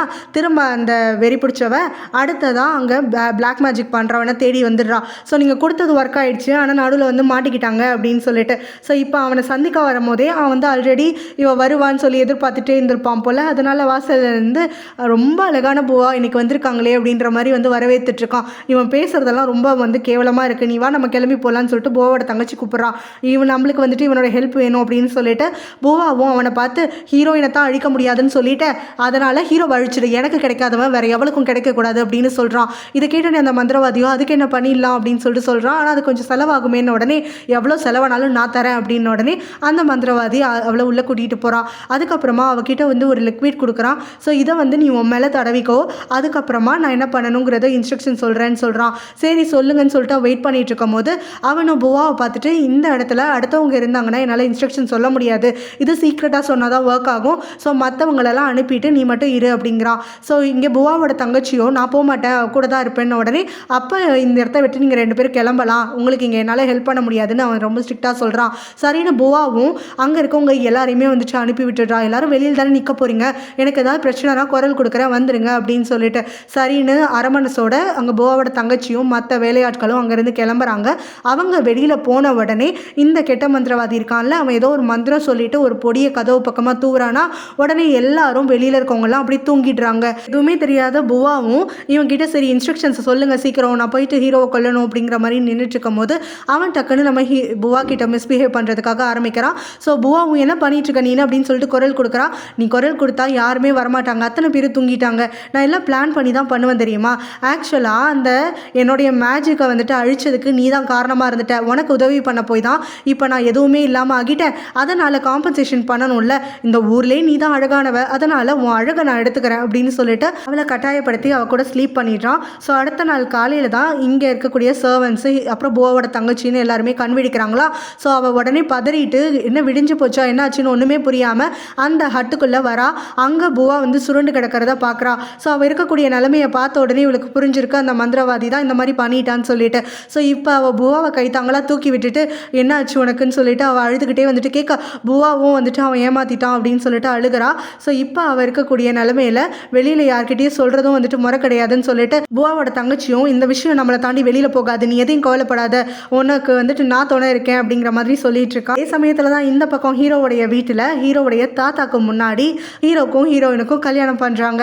ஸோ இவங்களுடைய கல்யாணத்தை தான் அந்த வீட்டில் இருக்கக்கூடியவங்க எல்லாருமே எதிர்பார்த்துருப்பாங்களா. எல்லாரும் ஆடி பாடி பயங்கரமாக என்ஜாய் பண்ணிட்டு இவங்களோட மேரேஜை ஏதோ ஒரு ஃபெஸ்டிவல் மாதிரி செலிப்ரேட் பண்ணிட்டு இருக்காங்க. அப்புறம் அன்னைக்கு நைட்டு இங்கே ஹீரோவும் ஹீரோயினும் லைஃப்பில் ஃப்யூச்சர் அப்படிங்கிறது அவங்களுக்கு என்னென்ன மீன் ஆகுது அப்படிங்கிற மாதிரி அவங்க என்னெல்லாம் எதிர்பார்க்குறாங்க இந்த மேரேஜ் லைஃப்பில் அப்படிங்கிற மாதிரியெல்லாம் டிஸ்கஸ் பண்ணிவிட்டு ஒன்றா டைம் ஸ்பெண்ட் பண்ணுறாங்களா. ஸோ இந்த பக்கத்தில் புவாவுடைய வேலைக்காரி ஒருத்தி வரா. நம்ம ஹீரோயின் கிட்ட இந்த மாதிரி தெப்புடைய வீட்டிலேருந்து வந்தோம், ஸோ அங்கே தெப்பு ஹீரோவுடைய அக்காவை ரொம்பவே மிஸ்ட்ரீட் பண்ணிகிட்ருக்கான் அப்படின்னு சொல்லிட்டு புவாவோட தங்கச்சி கொடுக்கக்கூடிய இன்ஸ்ட்ரக்ஷனை வந்து சொல்கிறா. ஆக்சுவலாக புவா வந்து அவள் தங்கச்சி கிட்ட சொல்லியிருப்பா, எனக்கு இப்படி ஆனதுக்கு காரணமே ஹீரோயின் தான், அவளை அழிக்கணும்னு நினைக்காம நான் இங்கே வந்திருக்க மாட்டேன், இந்த மெஜிஷியன் கிட்ட இந்த மாதிரி வந்து மோசம் போயிருக்க மாட்டேன், ஹீரோயினை சும்மா விட்டுறக்கூடாது அப்படிங்கிற மாதிரி சொல்லியிருப்பா. ஸோ இப்போ அதனால தான் அவள் தங்கச்சி இங்கே வந்து ஹீரோயின் கிட்ட இந்த மாதிரி வந்து சொல்லி விட்டுட்டு தெப்பு கிட்ட போயிட்டு ஹீரோயின் உங்கள் வீட்டுக்கு வரா அப்படின்னு விலக்கி விட்டுடுவா. ஸோ இப்போ ஹீரோயின் இங்கே வந்து ஹீரோவுடைய அக்காவை பார்க்கறதுக்காக வந்து நல்லா விசாரிச்சுட்டு அவளை கூட கூப்பிட்டுட்டுலாம் இருப்பாங்க. கியூவும் வந்துட்டு அவளை கூப்பிடுவா. ஆனால் இவள் வரதுக்கு மறுத்து தான் பேசிகிட்டு இருப்பா. அங்கே வரக்கூடிய தெப்பும் நம்ம ஹீரோயின் கிட்ட மிஸ்பிஹேவ் பண்ணுறதுக்காக ஆரம்பிச்சிடுவான். ஸோ கியூவை வந்துட்டு அவன் ஆட்கள் வந்து தடுத்து நிறுத்திடுவாங்க. இந்த பக்கம் அங்கே ஹீரோவுடைய அக்காவுமே வந்துட்டு ரொம்ப கெஞ்சுவா, நீ என்ன பண்ணுற, எனக்கு முன்னாடியே என் தம்பி ஒய்ஃப் கிட்ட நீ இந்த அளவுக்கு நடந்துட்டுருக்கியான்னு சொல்லிட்டு போட்டு அவனை தெப்பை வந்துட்டு அடிப்பா. அவன் வந்து விடமாட்டான், அவளை பிடிச்சி தள்ளுவான். அந்த மாதிரியெல்லாம் கொஞ்சம் கை கலப்பெல்லாம் நடந்துட்டு இருக்கும் போது கரெக்டாக அங்கே டாஸ் வந்து சவுண்டு கேட்டு உள்ளே வந்துடுறான். எப்பவும் போல டாஸ் தான் தெப் கிட்ட சண்டை போட்டு நம்ம ஹீரோயினை அங்கேருந்து காப்பாற்றுறான். 3 மந்த்ஸுக்கு அப்புறம் ஹீரோவுடைய அக்காவுக்கு ஒரு குட்டி குழந்தை வந்து பிறந்துட்டு தான் அந்த குழந்தைய எப்போ பாரு அழுதுகிட்டே இருக்குதுன்னு சொல்லிட்டு தெப்பு வந்து அவங்க அக்காவை போட்டு கத்திக்கிட்டே இருந்துட்டுருக்கான். குழந்தைய உனக்கு பார்த்துக்கிறதுக்கே தெரியல, அது தெரியல, இது தெரியலன்னு இவங்கள அப்பப்போ அடித்து கொடுமைப்படுத்துறது பத்தாதுன்னு இப்போ ஒரு சர்வெண்ட்டை கூப்பிட்டு அந்த குழந்தைய கொண்டு போ, நைட்டு முழுக்க நீயே வச்சுக்கோ, அது வந்ததுலேருந்து எனக்கு தூக்கமே போச்சு அப்படின்லாம் சொல்லி கத்தி அம்மாவையும் குழந்தையும் பிரித்து வச்சிடுறான். இங்கே ஹீரோவுடைய அக்கா பதறாங்க, ஒரு சர்வெண்ட் கிட்ட குழந்தைய கொடுத்தா எப்படி பார்த்துப்பாங்க, நானே பார்த்துக்கிறேன்னு சொல்லிட்டு தெப்போ வந்துட்டு அதெல்லாம் முடியவே முடியாது, ஏன் ஆர்டரை மீறினா அதுக்கப்புறம் நான் என்ன பண்ணுவேன்னு உனக்கு தெரியாதுல்ல அப்படிங்கிற மாதிரியெல்லாம் கண்டித்து வச்சுட்டு குழந்தையும் அம்மாவையும் பிரிச்சுடுறான். ஸோ அந்த சர்வெண்ட் அந்த குழந்தைய கொண்டு போயிடுறாங்களா. இவங்களுக்கு இருப்பு கொள்ளவே இல்லை. காலையில் விடிஞ்சோ விடியாமல் அவங்க குழந்தைய தேடிட்டு ஓடுறாங்க. அப்போ அவங்க குழந்தை வந்துட்டு தனியாக ஒரு இடத்துல விட்டுட்டு போயிருக்காங்க சர்வெண்ட் அப்படிங்கிறது தெரிஞ்சுட்டு குழந்தை ஃபுல்லாக அழுதுட்டுருக்குங்கிறதையும் பார்த்துட்டு அவங்க ஓடி வந்து அந்த குழந்தைய தூக்குறாங்க. அந்த குழந்தைக்கு ஜுரம் இருக்கிற மாதிரி இருக்குது. ஸோ நைட்டு ஃபுல்லாக என் குழந்தைய இப்படி யாருமே கேட்காம விட்டுட்டு போயிருக்கீங்களா அப்படின்னு சொல்லிட்டு பயங்கரமாக கத்திட்டு இருக்கா. அங்கே சவுண்டு கேட்டுட்டு தெப்பு வரானா. ஸோ இப்போ தெப்பை பார்த்தோன்னே கத்துறா, நீ என்ன வேலை பண்ணியிருக்கன்னு உனக்கு புரியுதா, குழந்தைய வைப்பாரு விட்டுட்டு போயிட்டா, இதுக்கு தான் கண்டவளை நம்ப வேணான்னு சொன்னேன், குழந்தைக்கு வேற உடம்பு சரியில்லாத மாதிரி இருக்கவா, நம்ம வந்துட்டு உடனே டாக்டரை கூப்பிடு அப்படின்லாம் சொல்லும் போது தெப்பு வந்துட்டு இப்பயும் இதுக்காக தான் நீ வந்துட்டு இவ்வளோ கத்திட்டு இருக்கியா, இப்போ என்ன அது இங்கே தானே இருக்குது, உயிரோடு தானே இருக்குது அப்படின்னு சொல்லிட்டு கத்துறான். ஸோ அதோட அந்த குழந்தைய இங்கே ஹீரோடைய அக்கா கிட்டேருந்து பிடுங்கிடுறான். எனக்கு பிறந்த குழந்தை தானே இது, அப்படின்னா எனக்கும் உரிமை இருக்குல்ல, குடி என்கிட்ட அப்படின்னு சொல்லி அவங்க சொல்ல கேட்காம அந்த குழந்தைய பிடுங்கிக்கிட்டு அவங்களுடைய பெட்ரூமில் போயிட்டு அந்த குழந்தைய வச்சுட்டு வெளியில் டோரை லாக் பண்ணிக்கிட்டு இங்கே அவங்க அக்காவுக்கு வந்துட்டு கண்டிப்பாக சொல்லிட்டு ரூம் சாவியை எடுத்துகிட்டு போயிடுறான். ஸோ அந்த சமயத்தில் இவங்க ரூம் கதவை வந்து எப்படியாவது உடச்சி உள்ளே போகணும் அப்படின்னு சொல்லி பார்த்துட்ருக்காங்க. அவங்க முயற்சி பண்ணிகிட்டு இருக்கும் போது தான் கரெக்டாக ஹீரோ அங்கே வரான். அவங்க அம்மா வந்து அனுப்பி வச்சுருப்பாங்க, போய் போய் அந்த குழந்தையும் உங்கள் அக்காவையும் கூட்டிகிட்டு வா, நம்ம தான் வந்து கொஞ்ச நாள் வச்சு பார்த்துக்கணும் அப்படின்னு சொல்லிட்டு. ஸோ இப்போ வந்து இவங்க கத்தி ஆர்ப்பாட்டம் பண்ணிட்டு இருக்கிறத பார்த்துட்டு ஹீரோவும் என்ன ஆச்சுன்னு சொல்லிட்டு கேட்குறான். ஸோ இந்த மாதிரி குழந்தைய உள்ளே வச்சு அவன் பூட்டிட்டான், என் குழந்தைய காப்பாற்றுன்னு சொல்லிட்டு இவங்க கத்துறாங்க. உடனே ஹீரோ அங்கே கதவை வச்சுட்டு உள்ளே போயிடுறானா. போயிட்டு அந்த குழந்தை வந்து அங்கேயே கிடக்கு. ஸோ அந்த குழந்தைய போயிட்டு ஹீரோ பார்க்க அவங்க அக்கா அழுகிறதையும் பார்க்க அவனுக்கு ரொம்பவே கொடுமையாயிடுது. ஸோ அவன் அங்கே தெப்ப கொல்லாமல் விட மாட்டேன் அப்படின்னு சொல்லிட்டு கத்தியை தூக்கிட்டு கோவமாக கிளம்பி போயிடுறான். ஸோ இதுக்கப்புறமா இவங்க அக்கா வந்து இங்கே அழுதுகிட்டே இருக்கும் போது இவங்க இருக்கான்ல, அவன் வந்து எல்லாமே கொஞ்சம் ஓரளவு படித்ததுனால இவங்க இப்போ குழந்தைய கொடுங்க, நான் கொஞ்சம் செக் பண்ணி பார்க்குறேன்னு சொல்லி ஹீரோவோட அக்கா கிட்ட இருந்து குழந்தைய வாங்கிட்டு செக் பண்ணுறானா. என்னைய மன்னிச்சிடுங்க, இந்த குழந்தை ஏற்கனவே இறந்துருச்சு அப்படின்னு சொல்கிறான். இதை கேட்ட உடனே ஹீரோ அக்கா வந்துட்டு அப்படியே பிரேக் ஆகி ஓன்னு பயங்கரமாக கத்தி அழுக. அதை பார்த்தோடனே நம்ம ஹீரோனுக்கு மனசே சுக்குநூறாக போயிடுது. அவளும் அவங்க கூட சேர்ந்து அழுக ஆரம்பிச்சிடுறா. இவங்க கண்ணெல்லாம் தண்ணி வந்துடுது இவங்களை இப்படி ஒரு நிலைமையில பார்க்கறதுக்கு. தெப்ப தேடி அவங்க அக்காவுக்கு கொடுமை நடக்கிறதுனால அவங்கள்ட்ட பேசணும்னு சொல்லிட்டு போயிட்டு இருக்கானா. அப்போ ஹீரோவுடைய அக்கா அங்கே ஓடி வராங்க குழந்தைய தூக்கிக்கிட்டே. என்னாச்சுன்னு சொல்லிட்டு ஹீரோ கேட்குறான். அதுக்கு இவங்க தான் வந்து பதில் சொல்கிறான். குழந்தை ஆல்ரெடி இறந்துருச்சு, என்னால் எதுவும் பண்ண முடியல அப்படின்னு சொல்லிட்டு. அந்த பக்கமாக வரக்கூடிய தெப்பும் ஓ இந்த குழந்தை இறந்துருச்சா அப்படின்னு சொல்லிட்டு கேட்குறான். அவங்க ஹீரோவும் எல்லாம் ஒன்னால தான் அப்படின்னு உடனே இதில் என்ன இருக்குது, எதுக்காக எல்லாரும் இப்படி உருன்னு வந்து நிற்கிறீங்க, அந்த குழந்தை செத்து போயிடுச்சுன்னா சந்தோஷம் தானே, அதெல்லாம் பிறந்திருக்கவே கூடாது, அது எப்போ உண்டாச்சோ அப்போலேருந்து எனக்கு தலைவலி தான் அப்படின்னு சொல்லிட்டு ஹீரோவுடைய அக்காவுக்கு முன்னாடியே சொல்கிறாங்க. உன் குழந்தைய பற்றி நீ இப்படியா பேசுகிற அப்படின்னு சொல்லிட்டு அவங்கள கேட்க, ஆமாம் இது என்னைக்கு பிறந்துச்சோ அன்னையிலேருந்து என் நிம்மதியெல்லாம் போச்சு, போய் தொலைச்சிச்சு இல்லை, ரொம்ப சந்தோஷம், தூக்கி போட்டு வா நம்ம வேலையை பார்ப்போம் அப்படிங்கிற மாதிரி சொல்கிறான். இதை கேட்டு ஹீரோவுடைய அக்கா இன்னும் கொஞ்சம் பிரேக் ஆகிடுறாங்க. ஸோ ஹீரோவும் இந்த அளவுக்கு நீ வந்துட்டு இவங்களை கொடுமைப்படுத்திட்டு இருக்கல்ல மனுஷனா நீ அப்படின்னு சொல்லிட்டு கேட்க ரெண்டு பேருக்கும் சண்டை வருது. ஸோ இங்கே ரெண்டு குரூப்புக்குமே சண்டை வந்த மாதிரி போயிட்டு இருக்கும் போது என் குடும்பத்தை வாரிசு அழிச்சிட்டல அப்படின்னு சொல்லிட்டு அவனை கொல்றதுக்காகன்னு சொல்லிட்டு கத்தி ஓங்கும் போது இவன் வந்து தடுத்து நிறுத்துறான். இவனை மாதிரி ஒருத்தனை வந்து கொலை பண்ணி அந்த கொலைப்பழியை நீ ஏற்றுக்காத, அது நான் என்னைக்கா இருந்தாலும் உன் ஃபேமிலி நேமை வந்து பாதிக்கும், அதனால நம்ம வந்து அஃபிஷியல்ஸை வச்சு இதை லீட் பண்ணிப்போம் அப்படிங்கிற மாதிரி சொல்ல ஹீரோவும் அழுதுகிட்டே அங்கேருந்து விலகிறான். அவனுடைய அக்காவை பார்த்து நீ என் கூட கிளம்பு அப்படின்னு சொல்கிறான். இந்த சமயத்தை யூஸ் பண்ணிக்கிட்டு அங்கே இருக்கக்கூடிய தெப்பு கீழே விழுந்த கத்தி எடுத்துட்டு ஹீரோவை கொல்றதுக்காக வந்து க்ளோஸராக வர, அப்போ அங்கே ஹீரோயின் பார்த்துட்டு பயங்கரமாக அலறா, இவன் பின்னாடி வரான்னு சொல்லிட்டு. அதுக்குள்ளே பார்த்தா தெப்பை வந்துட்டு கத்தியால் குத்திடுறாங்க. தெப்பு வந்து அப்படியே பிரேக் ஆகி முட்டி போட்டு உட்கார, கடைசியில் யார் குத்திருக்கான்னு பார்த்தா அங்கே ஹீரோவுடைய அக்கா தான் குத்திருக்காங்க அந்த கத்தியை. அவங்க கொஞ்சம் கூட வந்துட்டு எந்த ஒரு நடுக்கமும் இல்லாமல் அந்த கத்தியை அப்படியே அவன் மேலே சொருகிட்டு இழுக்கிறாங்க. இந்த சீன் பார்க்குறதுக்கே செமையாக இருந்துச்சு. ஸோ இதுக்கு பிறகு தெப்பை அப்படியே அவங்க கிட்ட மண்டி போட்டு உட்கார, அவங்க மேலே விட வரக்கூடிய தெப்பை வந்துட்டு பிடிச்சி ஒரே தள்ளில் தள்ளி விட்டுடுறாங்க கீழே. அப்போ ஹீரோவும் வந்துட்டு அவங்க அக்கா ஒரு மாதிரி பார்த்துட்டு இருக்கான். அவனுக்கு என்ன பண்ணுறதுனே புரியல. ஸோ இவ்வளோ நாள் இவனுக்கு தானே சப்போர்ட் பண்ணிட்டு இருந்தாங்க அப்படிங்கிற மாதிரி இருக்க, அப்போ தான் இங்கே வந்துட்டு டாஸ் ஓடி வந்துடுறானா. அவங்க அண்ணனுக்கு இந்த மாதிரி ஆயிடுச்சுன்னு சொல்லிட்டு டாஸ் மட்டும்தான் தெப்புக்காகன்னு சொல்லிட்டு கண்ணீர் விட்டு அங்கே கதறிட்டு இருக்கான். அப்போ ஹீரோவுடைய அக்காவுமே நான் பண்ணது சரியான விஷயந்தான், என் குழந்தைய கொண்டுட்டான், இவன் உயிரோடு இருக்கக்கூடாது, இவன் என்றைக்குமே உயிரோடு இருக்கக்கூடாது அப்படின்னு சொல்லிட்டு ஹீரோவை பார்த்து சொல்கிறாங்க. இனிமேல் என்ன பண்ணணுமோ அதை நான் வந்துட்டு பண்ணிக்கிறேன், இனிமேல் எந்த தயக்கமும் எனக்கு கிடையாது, இது எல்லாமே வந்துட்டு நான் எடுத்த முடிவுனால நடந்தது தானே, ஸோ நானே பார்த்துக்கிறேன், என் குழந்தைக்காக தான் நான் வாழ்ந்துட்டு இருந்தேன், இப்போ இந்த குழந்தைய கொண்டுட்டானே அப்படின்னு சொல்கிறாங்க. அது மட்டும் இல்லாமல் ஹீரோவை பார்த்துட்டு நீங்கள் எல்லோரும் கொஞ்சம் நேரம் இங்கே இருங்க, எனக்கு கொஞ்சம் தனிமை தேவை, நான் போயிட்டு என்னோட திங்ஸ் எல்லாம் பேக் பண்ணி எடுத்துகிட்டு வரேன்னு சொல்லிட்டு அந்த குழந்தையும் அணைச்சி கொண்டு போயிட்டு அவங்களுடைய ரூமுக்கு போயிடுறாங்க. அவங்க வரதுக்கு கொஞ்சம் நேரம் ஆயிடுச்சுன்னு சொல்லிட்டு கியூவை எல்லாரும் அனுப்புகிறாங்க.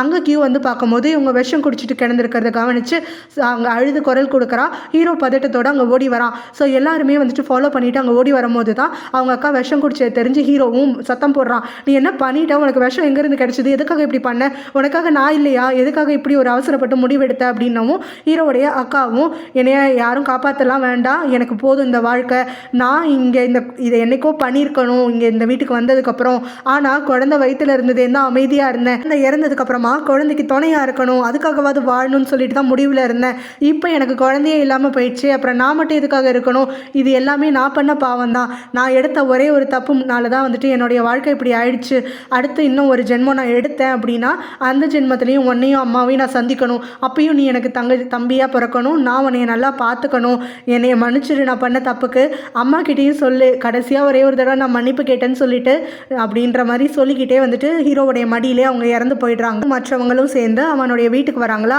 அப்போ ஹீரோவுடைய அம்மாவும் எங்கே என் பொண்ணையும் பேரனையும் காணும் அப்படின்னு சொல்லிட்டு கேட்குறாங்க. அத்தனை பேரும் டக்குன்னு கீழே மண்டி போட்டுடுறாங்க.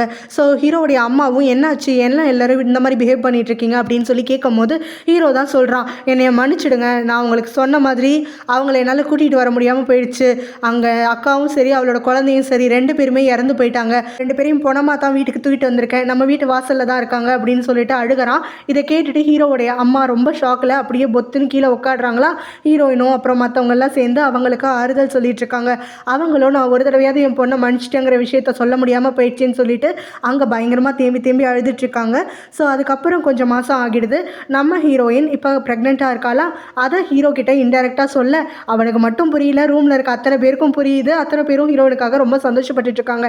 ஏன்னா உடம்பு சரியில்லை, வாமிட் பண்ணுறா, நீங்கள் எல்லோரும் சந்தோஷமாக இருக்கீங்க அப்படின்னு சொல்லிட்டு திட்டிகிட்டு இருக்கான். ஸோ அப்போ தான் அங்கே இருக்கக்கூடிய யூனும் உங்களுக்கு தான் இன்னும் புரியல, எங்கள் எல்லாருக்கும் புரிஞ்சிச்சின்னு சொல்லி கிண்டல் பண்ணிட்டு இருக்கும் போது ஹீரோடைய அம்மாவும் நீ எல்லாம் என்ன தான் வந்துட்டு கவர்மெண்ட்டில் ஒர்க் பண்ணுறியோ, சீக்கிரமே ஒரு வாரிசு வரப்போகுது அப்படிங்கிற விஷயத்த சொல்ல ஹீரோ ரொம்ப சந்தோஷப்படுறான். ஸோ அதுக்கப்புறம் ஹீரோயினை எல்லாரும் கேர் பண்ணி பார்த்துக்கிறாங்களா. இங்கே புவாவுக்கு வந்துட்டு கொஞ்ச நாள் உடம்பு சரியில்லைன்னு சொல்லிட்டு அவளுடைய தங்கச்சி டாக்டரை புவாவை ட்ரீட் பண்ணுறதுக்காக கூட்டிகிட்டு வரா. ஸோ அந்த டாக்டரும் புவாவை செக் பண்ணிவிட்டு அங்கே ரொம்ப ஷாக் ஆகிடுறாரு. என்ன ஆச்சு அவளுக்கு, ஏதாவது சொல்லுங்கள், பேசாமல் இருக்காதீங்க, பயமாக இருக்குது அப்படிங்கிற மாதிரி வந்துட்டு அங்கே புவாவோட தங்கச்சியும் புவாவை வந்துட்டு அவரை வந்து கோச்சிக்கிறாங்க. அப்போ அவரும் நீ ப்ரெக்னெண்ட்டாக இருக்க அப்படின்னு சொல்லி விஷயத்த போட்டு உடச்சிடுறாரு. இதனால் புவா ரொம்பவே ஷாக் ஆகிடுறான். நம்ம ஹீரோயினை பார்க்கறதுக்காக ஓடி வரா. எதுக்காக இப்படி ஓடி வர அப்படின்ன உடனே புவா ப்ரெக்னெண்ட்டாக இருக்காளாமா, சர்வன்ஸ் மூலமாக கேள்விப்பட்டேன் அப்படிங்கிற விஷயத்த இங்கே கியூ சொல்கிறா. புவாக்கு கல்யாணம் ஆயிடுச்சா, ஹீரோயின்கிட்ட எதுவுமே சொல்லையே அப்படிங்கிற மாதிரி ஹீரோன்னு சொல்ல கல்யாணம்லாம் ஆகலை, இது எப்படி நடந்துச்சுன்னே தெரியலையாமா, யார் அப்பானே அந்த வாயே திறக்க மாட்டேங்கிறாளாம், அவங்க வீட்டில் யார் கேட்டாலும் அந்த அளவுக்கு போயிட்டுருக்கு.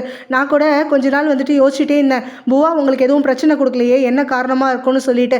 இப்போ வேலைக்காரங்க பேசிக்கிறதெல்லாம் வச்சு தான் தெரியுது அவள் இந்த மாதிரி அசிங்கத்தை பண்ணிட்டு வந்ததுனால தான் இந்த அளவுக்கு அமைதியாக இருந்திருக்கான்னு சொல்லிட்டு. இது உங்கள் காலத்தில் வேணா வேறு மாதிரி இருந்திருக்கலாம், இந்த காலத்தில் வந்துட்டு கல்யாணம் ஆகாமல் அதுவும் அப்பா பேர் தெரியாமல் வந்துட்டு ஒரு குழந்தை பிறக்கிறதெல்லாம் ரொம்பவே அருவருப்பான விஷயமா வந்து பார்ப்பாங்க. ஸோ இப்போ ஃபேமிலிக்கே வந்து கலங்கம் வந்துருச்சு இல்லையா, அதனால தான் கொஞ்ச நாள் ரூம்குள்ளே பூட்டிகிட்டு இருக்கா போல், இன்னும் என்ன ஆச்சுன்னு தெரியல அப்படிங்கிற மாதிரி சொல்ல நம்ம ஹீரோயினும் ஐயோ பாவம் எந்த மாதிரிலாம் கஷ்டப்படுவாளோ அப்படிங்கிற மாதிரி வருத்தப்பட்டு இருக்கா. இந்த புவா அதுக்கப்புறமா நைட்டு சமயத்தில் ஒரு போட் எடுத்துக்கிட்டு அவள் தங்கச்சியை கம்பல் பண்ணி கூட கூட்டிகிட்டு வரா. ஸோ நீ என்ன பண்ணிகிட்ருக்க, எதுனாலும் நான் உனக்கு துணைக்கி இருக்கேன், நான் உன்னை வந்து பத்திரமா பார்த்துக்கிறேன் அப்படிங்கிற மாதிரிலாம் சொல்லும் போது இந்த புவா வந்துட்டு டக்குன்னு தன்னோட கையை கிழிச்சுக்கிறாளாம். அந்த இடத்துல வந்து ஒரு மெழுகுவத்தி எரிஞ்சிட்ருக்கு. அந்த மெழுகுவத்திக்கு முன்னாடி வந்துட்டு ஒரு ரிச்சுவல் பண்ணிகிட்ருக்கா. இதுதான் அந்த பிளட் ஓத் மாதிரி. ஸோ அந்த கையை கிழிச்சு ரத்தத்தை வந்து அந்த மெழுகுவத்தியில் ஊற்றிக்கிட்டே வந்துட்டு இப்போ பேசிகிட்ருக்கா. நான் வந்து இந்த வம்ச வழியிலேருந்து வந்துட்டுருக்கேன், எனக்கு இனிமேல் எத்தனை ஜென்மம் எடுத்தாலும் சரி ஹீரோயின் தான் என்னுடைய எதிரி, என்னுடைய வாழ்க்கை இந்த அளவுக்கு ஆனதுக்கு ஹீரோயின் தான் காரணம், நான் எத்தனை ஜென்மம் எடுத்தாலும் ஹீரோயினையோ இல்லை இந்த ஜென்மத்தில் எனக்கு நடந்த எந்த ஒரு விஷயத்தையும் நான் மறக்கக்கூடாது, ஹீரோயினை என் கையால் கொல்ற வரைக்கும் எனக்கு வந்து அந்த மறதி இருக்கவே கூடாது. ஸோ ஏதாவது ஒரு வகையில் நான் பிறந்து வந்து அவளை அழிக்கணும் அப்படிங்கிற மாதிரி ஒரு பிளட் ஓத் எடுத்துக்கிட்டு அதுக்கப்புறம் அவள் தங்கச்சியை பார்த்து இந்த காலம் வந்துட்டு எனக்கு முடிஞ்சு போயிடுச்சு, என்னை தடுக்கணும்னு பார்க்காத, இந்த அசிங்கத்தோட நான் வாழ விரும்பலை, ஆனால் நீ எனக்காவது கல்யாணம் பண்ணி ஒரு குழந்தையை பெற்றுக்கிட்ட அப்படின்னாக்கா அந்த குழந்தைக்கோ இல்லை அந்த குழந்தைக்கு வரக்கூடிய வாரிசுகளுக்கோ அடுத்தடுத்த தலைமுறைக்கு இந்த மாதிரி என்னையை பற்றி சொல்லி வாழ, அவங்க எல்லாருக்குமே ஹீரோயின் தான் எதிரிங்கிறத அவங்க மனசில் சின்னதுலேருந்தே புகுத்தி அவங்கள வச்சு பழி வாங்கிறதுக்காக பாரு அப்படின்னு சொல்லிட்டு இப்போ தண்ணிக்குள்ளே குதிச்சு அவள் தங்கச்சி கண்ணுக்கு முன்னாடியே வந்துட்டு செத்து போயிடுறா. இப்போ புரியுதா, ஆக்சுவலாக வந்து அந்த கிளவி பாட்டி இருக்காங்கல்ல, வில்லி பாட்டி, அந்த வில்லி பாட்டியே இப்போ புவாவுடைய தங்கச்சியோடைய வம்சாவழி தான். ஸோ இதுதான் இப்போ இங்கே கண்டினியூ ஆகிட்டுருக்கு அந்த எனிமிட்டி. அதனால தான் இவ கேட்டுக்கிட்ட மாதிரி அவங்க எல்லாரும் பரம்பரையில் சொல்லி கொடுத்து வளர்க்குற மாதிரி வந்துட்டுருக்கு. ஸோ இப்போ இங்கே வந்து புவா இறந்து போயிட்டாங்கிற விஷயத்த டாஸ் வந்து நம்ம ஹீரோயின் கிட்ட சொல்கிறானா. அப்போ தான் கரெக்டாக அங்கே புவாவோட தங்கச்சி வரா. அவள் நம்ம ஹீரோக்கு எனக்கு வந்துட்டு ஒரு சாபம் கொடுக்குற மாதிரி இருக்கா. எங்கள் அக்காவுடைய சாவுக்கு நீ தான் காரணமாயிட்ட, ஆனால் நான் உன்னை அதோட விட்டு வைக்க மாட்டேன், எங்கள் அக்கா இந்த முறை உங்ககிட்ட தோற்று போயிருக்கலாம், ஆனால் இனிமேல் வரக்கூடிய வம்சாவழியில் வந்துட்டு எங்கள் அக்கா தோக்க மாட்டா, அவள் கையால் தான் உனக்கு சாவு நிச்சயம், அது வரைக்கும் எங்கள் அக்கா எதையுமே மறக்க மாட்டா, நான் மறக்கிறதுக்காக விட மாட்டேன் அப்படிங்கிற மாதிரி சொல்லிட்டு அவங்கிருந்து கிளம்பி போக நம்ம ஹீரோயினுக்கும் இப்போ தான் புரியுது அந்த வில்லி பாட்டியே இவளோட வம்சாவழியில் தான் வந்திருக்காங்கன்னு சொல்லிட்டு. அப்புறம் கொஞ்சம் வருஷம் ஓடிட்டு தான் நம்ம ஹீரோயினுக்கு குழந்தை பிறந்து அந்த பையனும் பெருசாகிடுறான். ஸோ இப்போ நம்ம ஹீரோயின் இங்கே வந்ததுலேருந்து ஜேர்னல் ஒன்று மெயின்டைன் பண்ணிகிட்ருக்கா. அவளுக்கு கிடைக்கக்கூடிய பேப்பர்ஸ் வச்சு நிறையா ட்ராயிங் பண்ணி எல்லாருக்கும் புரிகிற மாதிரி. ஸோ இப்போ இது எல்லாத்தையுமே அந்த குழந்தைக்கும் சொல்லி கொடுத்துட்ருக்கா.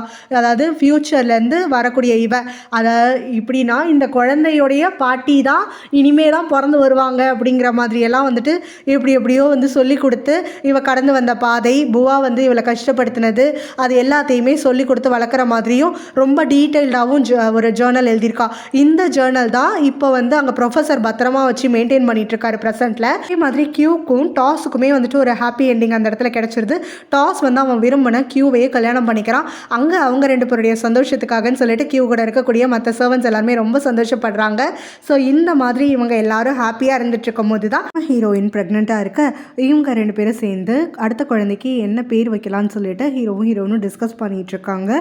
ஹீரோயினை தடவையாக அந்த போட்டில் சந்திச்சதுலேருந்து எல்லா மெமரிஸையும் ரீகால் பண்ணி நம்ம ஹீரோயின் கிட்ட ஷேர் பண்ணிக்கிட்டு அவளோட எப்படி லவ் பண்ணா என்ன ஏதுன்னெலாம் சொல்லிட்டு விளக்கமாக பேசிகிட்டு இருக்கான். இவங்க 2 பேரும் ஹாப்பியாக வாழ்ந்துட்டு அந்த மூன் லைட்டில் என்ஜாய் பண்ணிட்டு இருக்காங்க. இதோட இந்த ட்ராமா செம சூப்பராக ஃபினிஷ் ஆகுது. பாய்.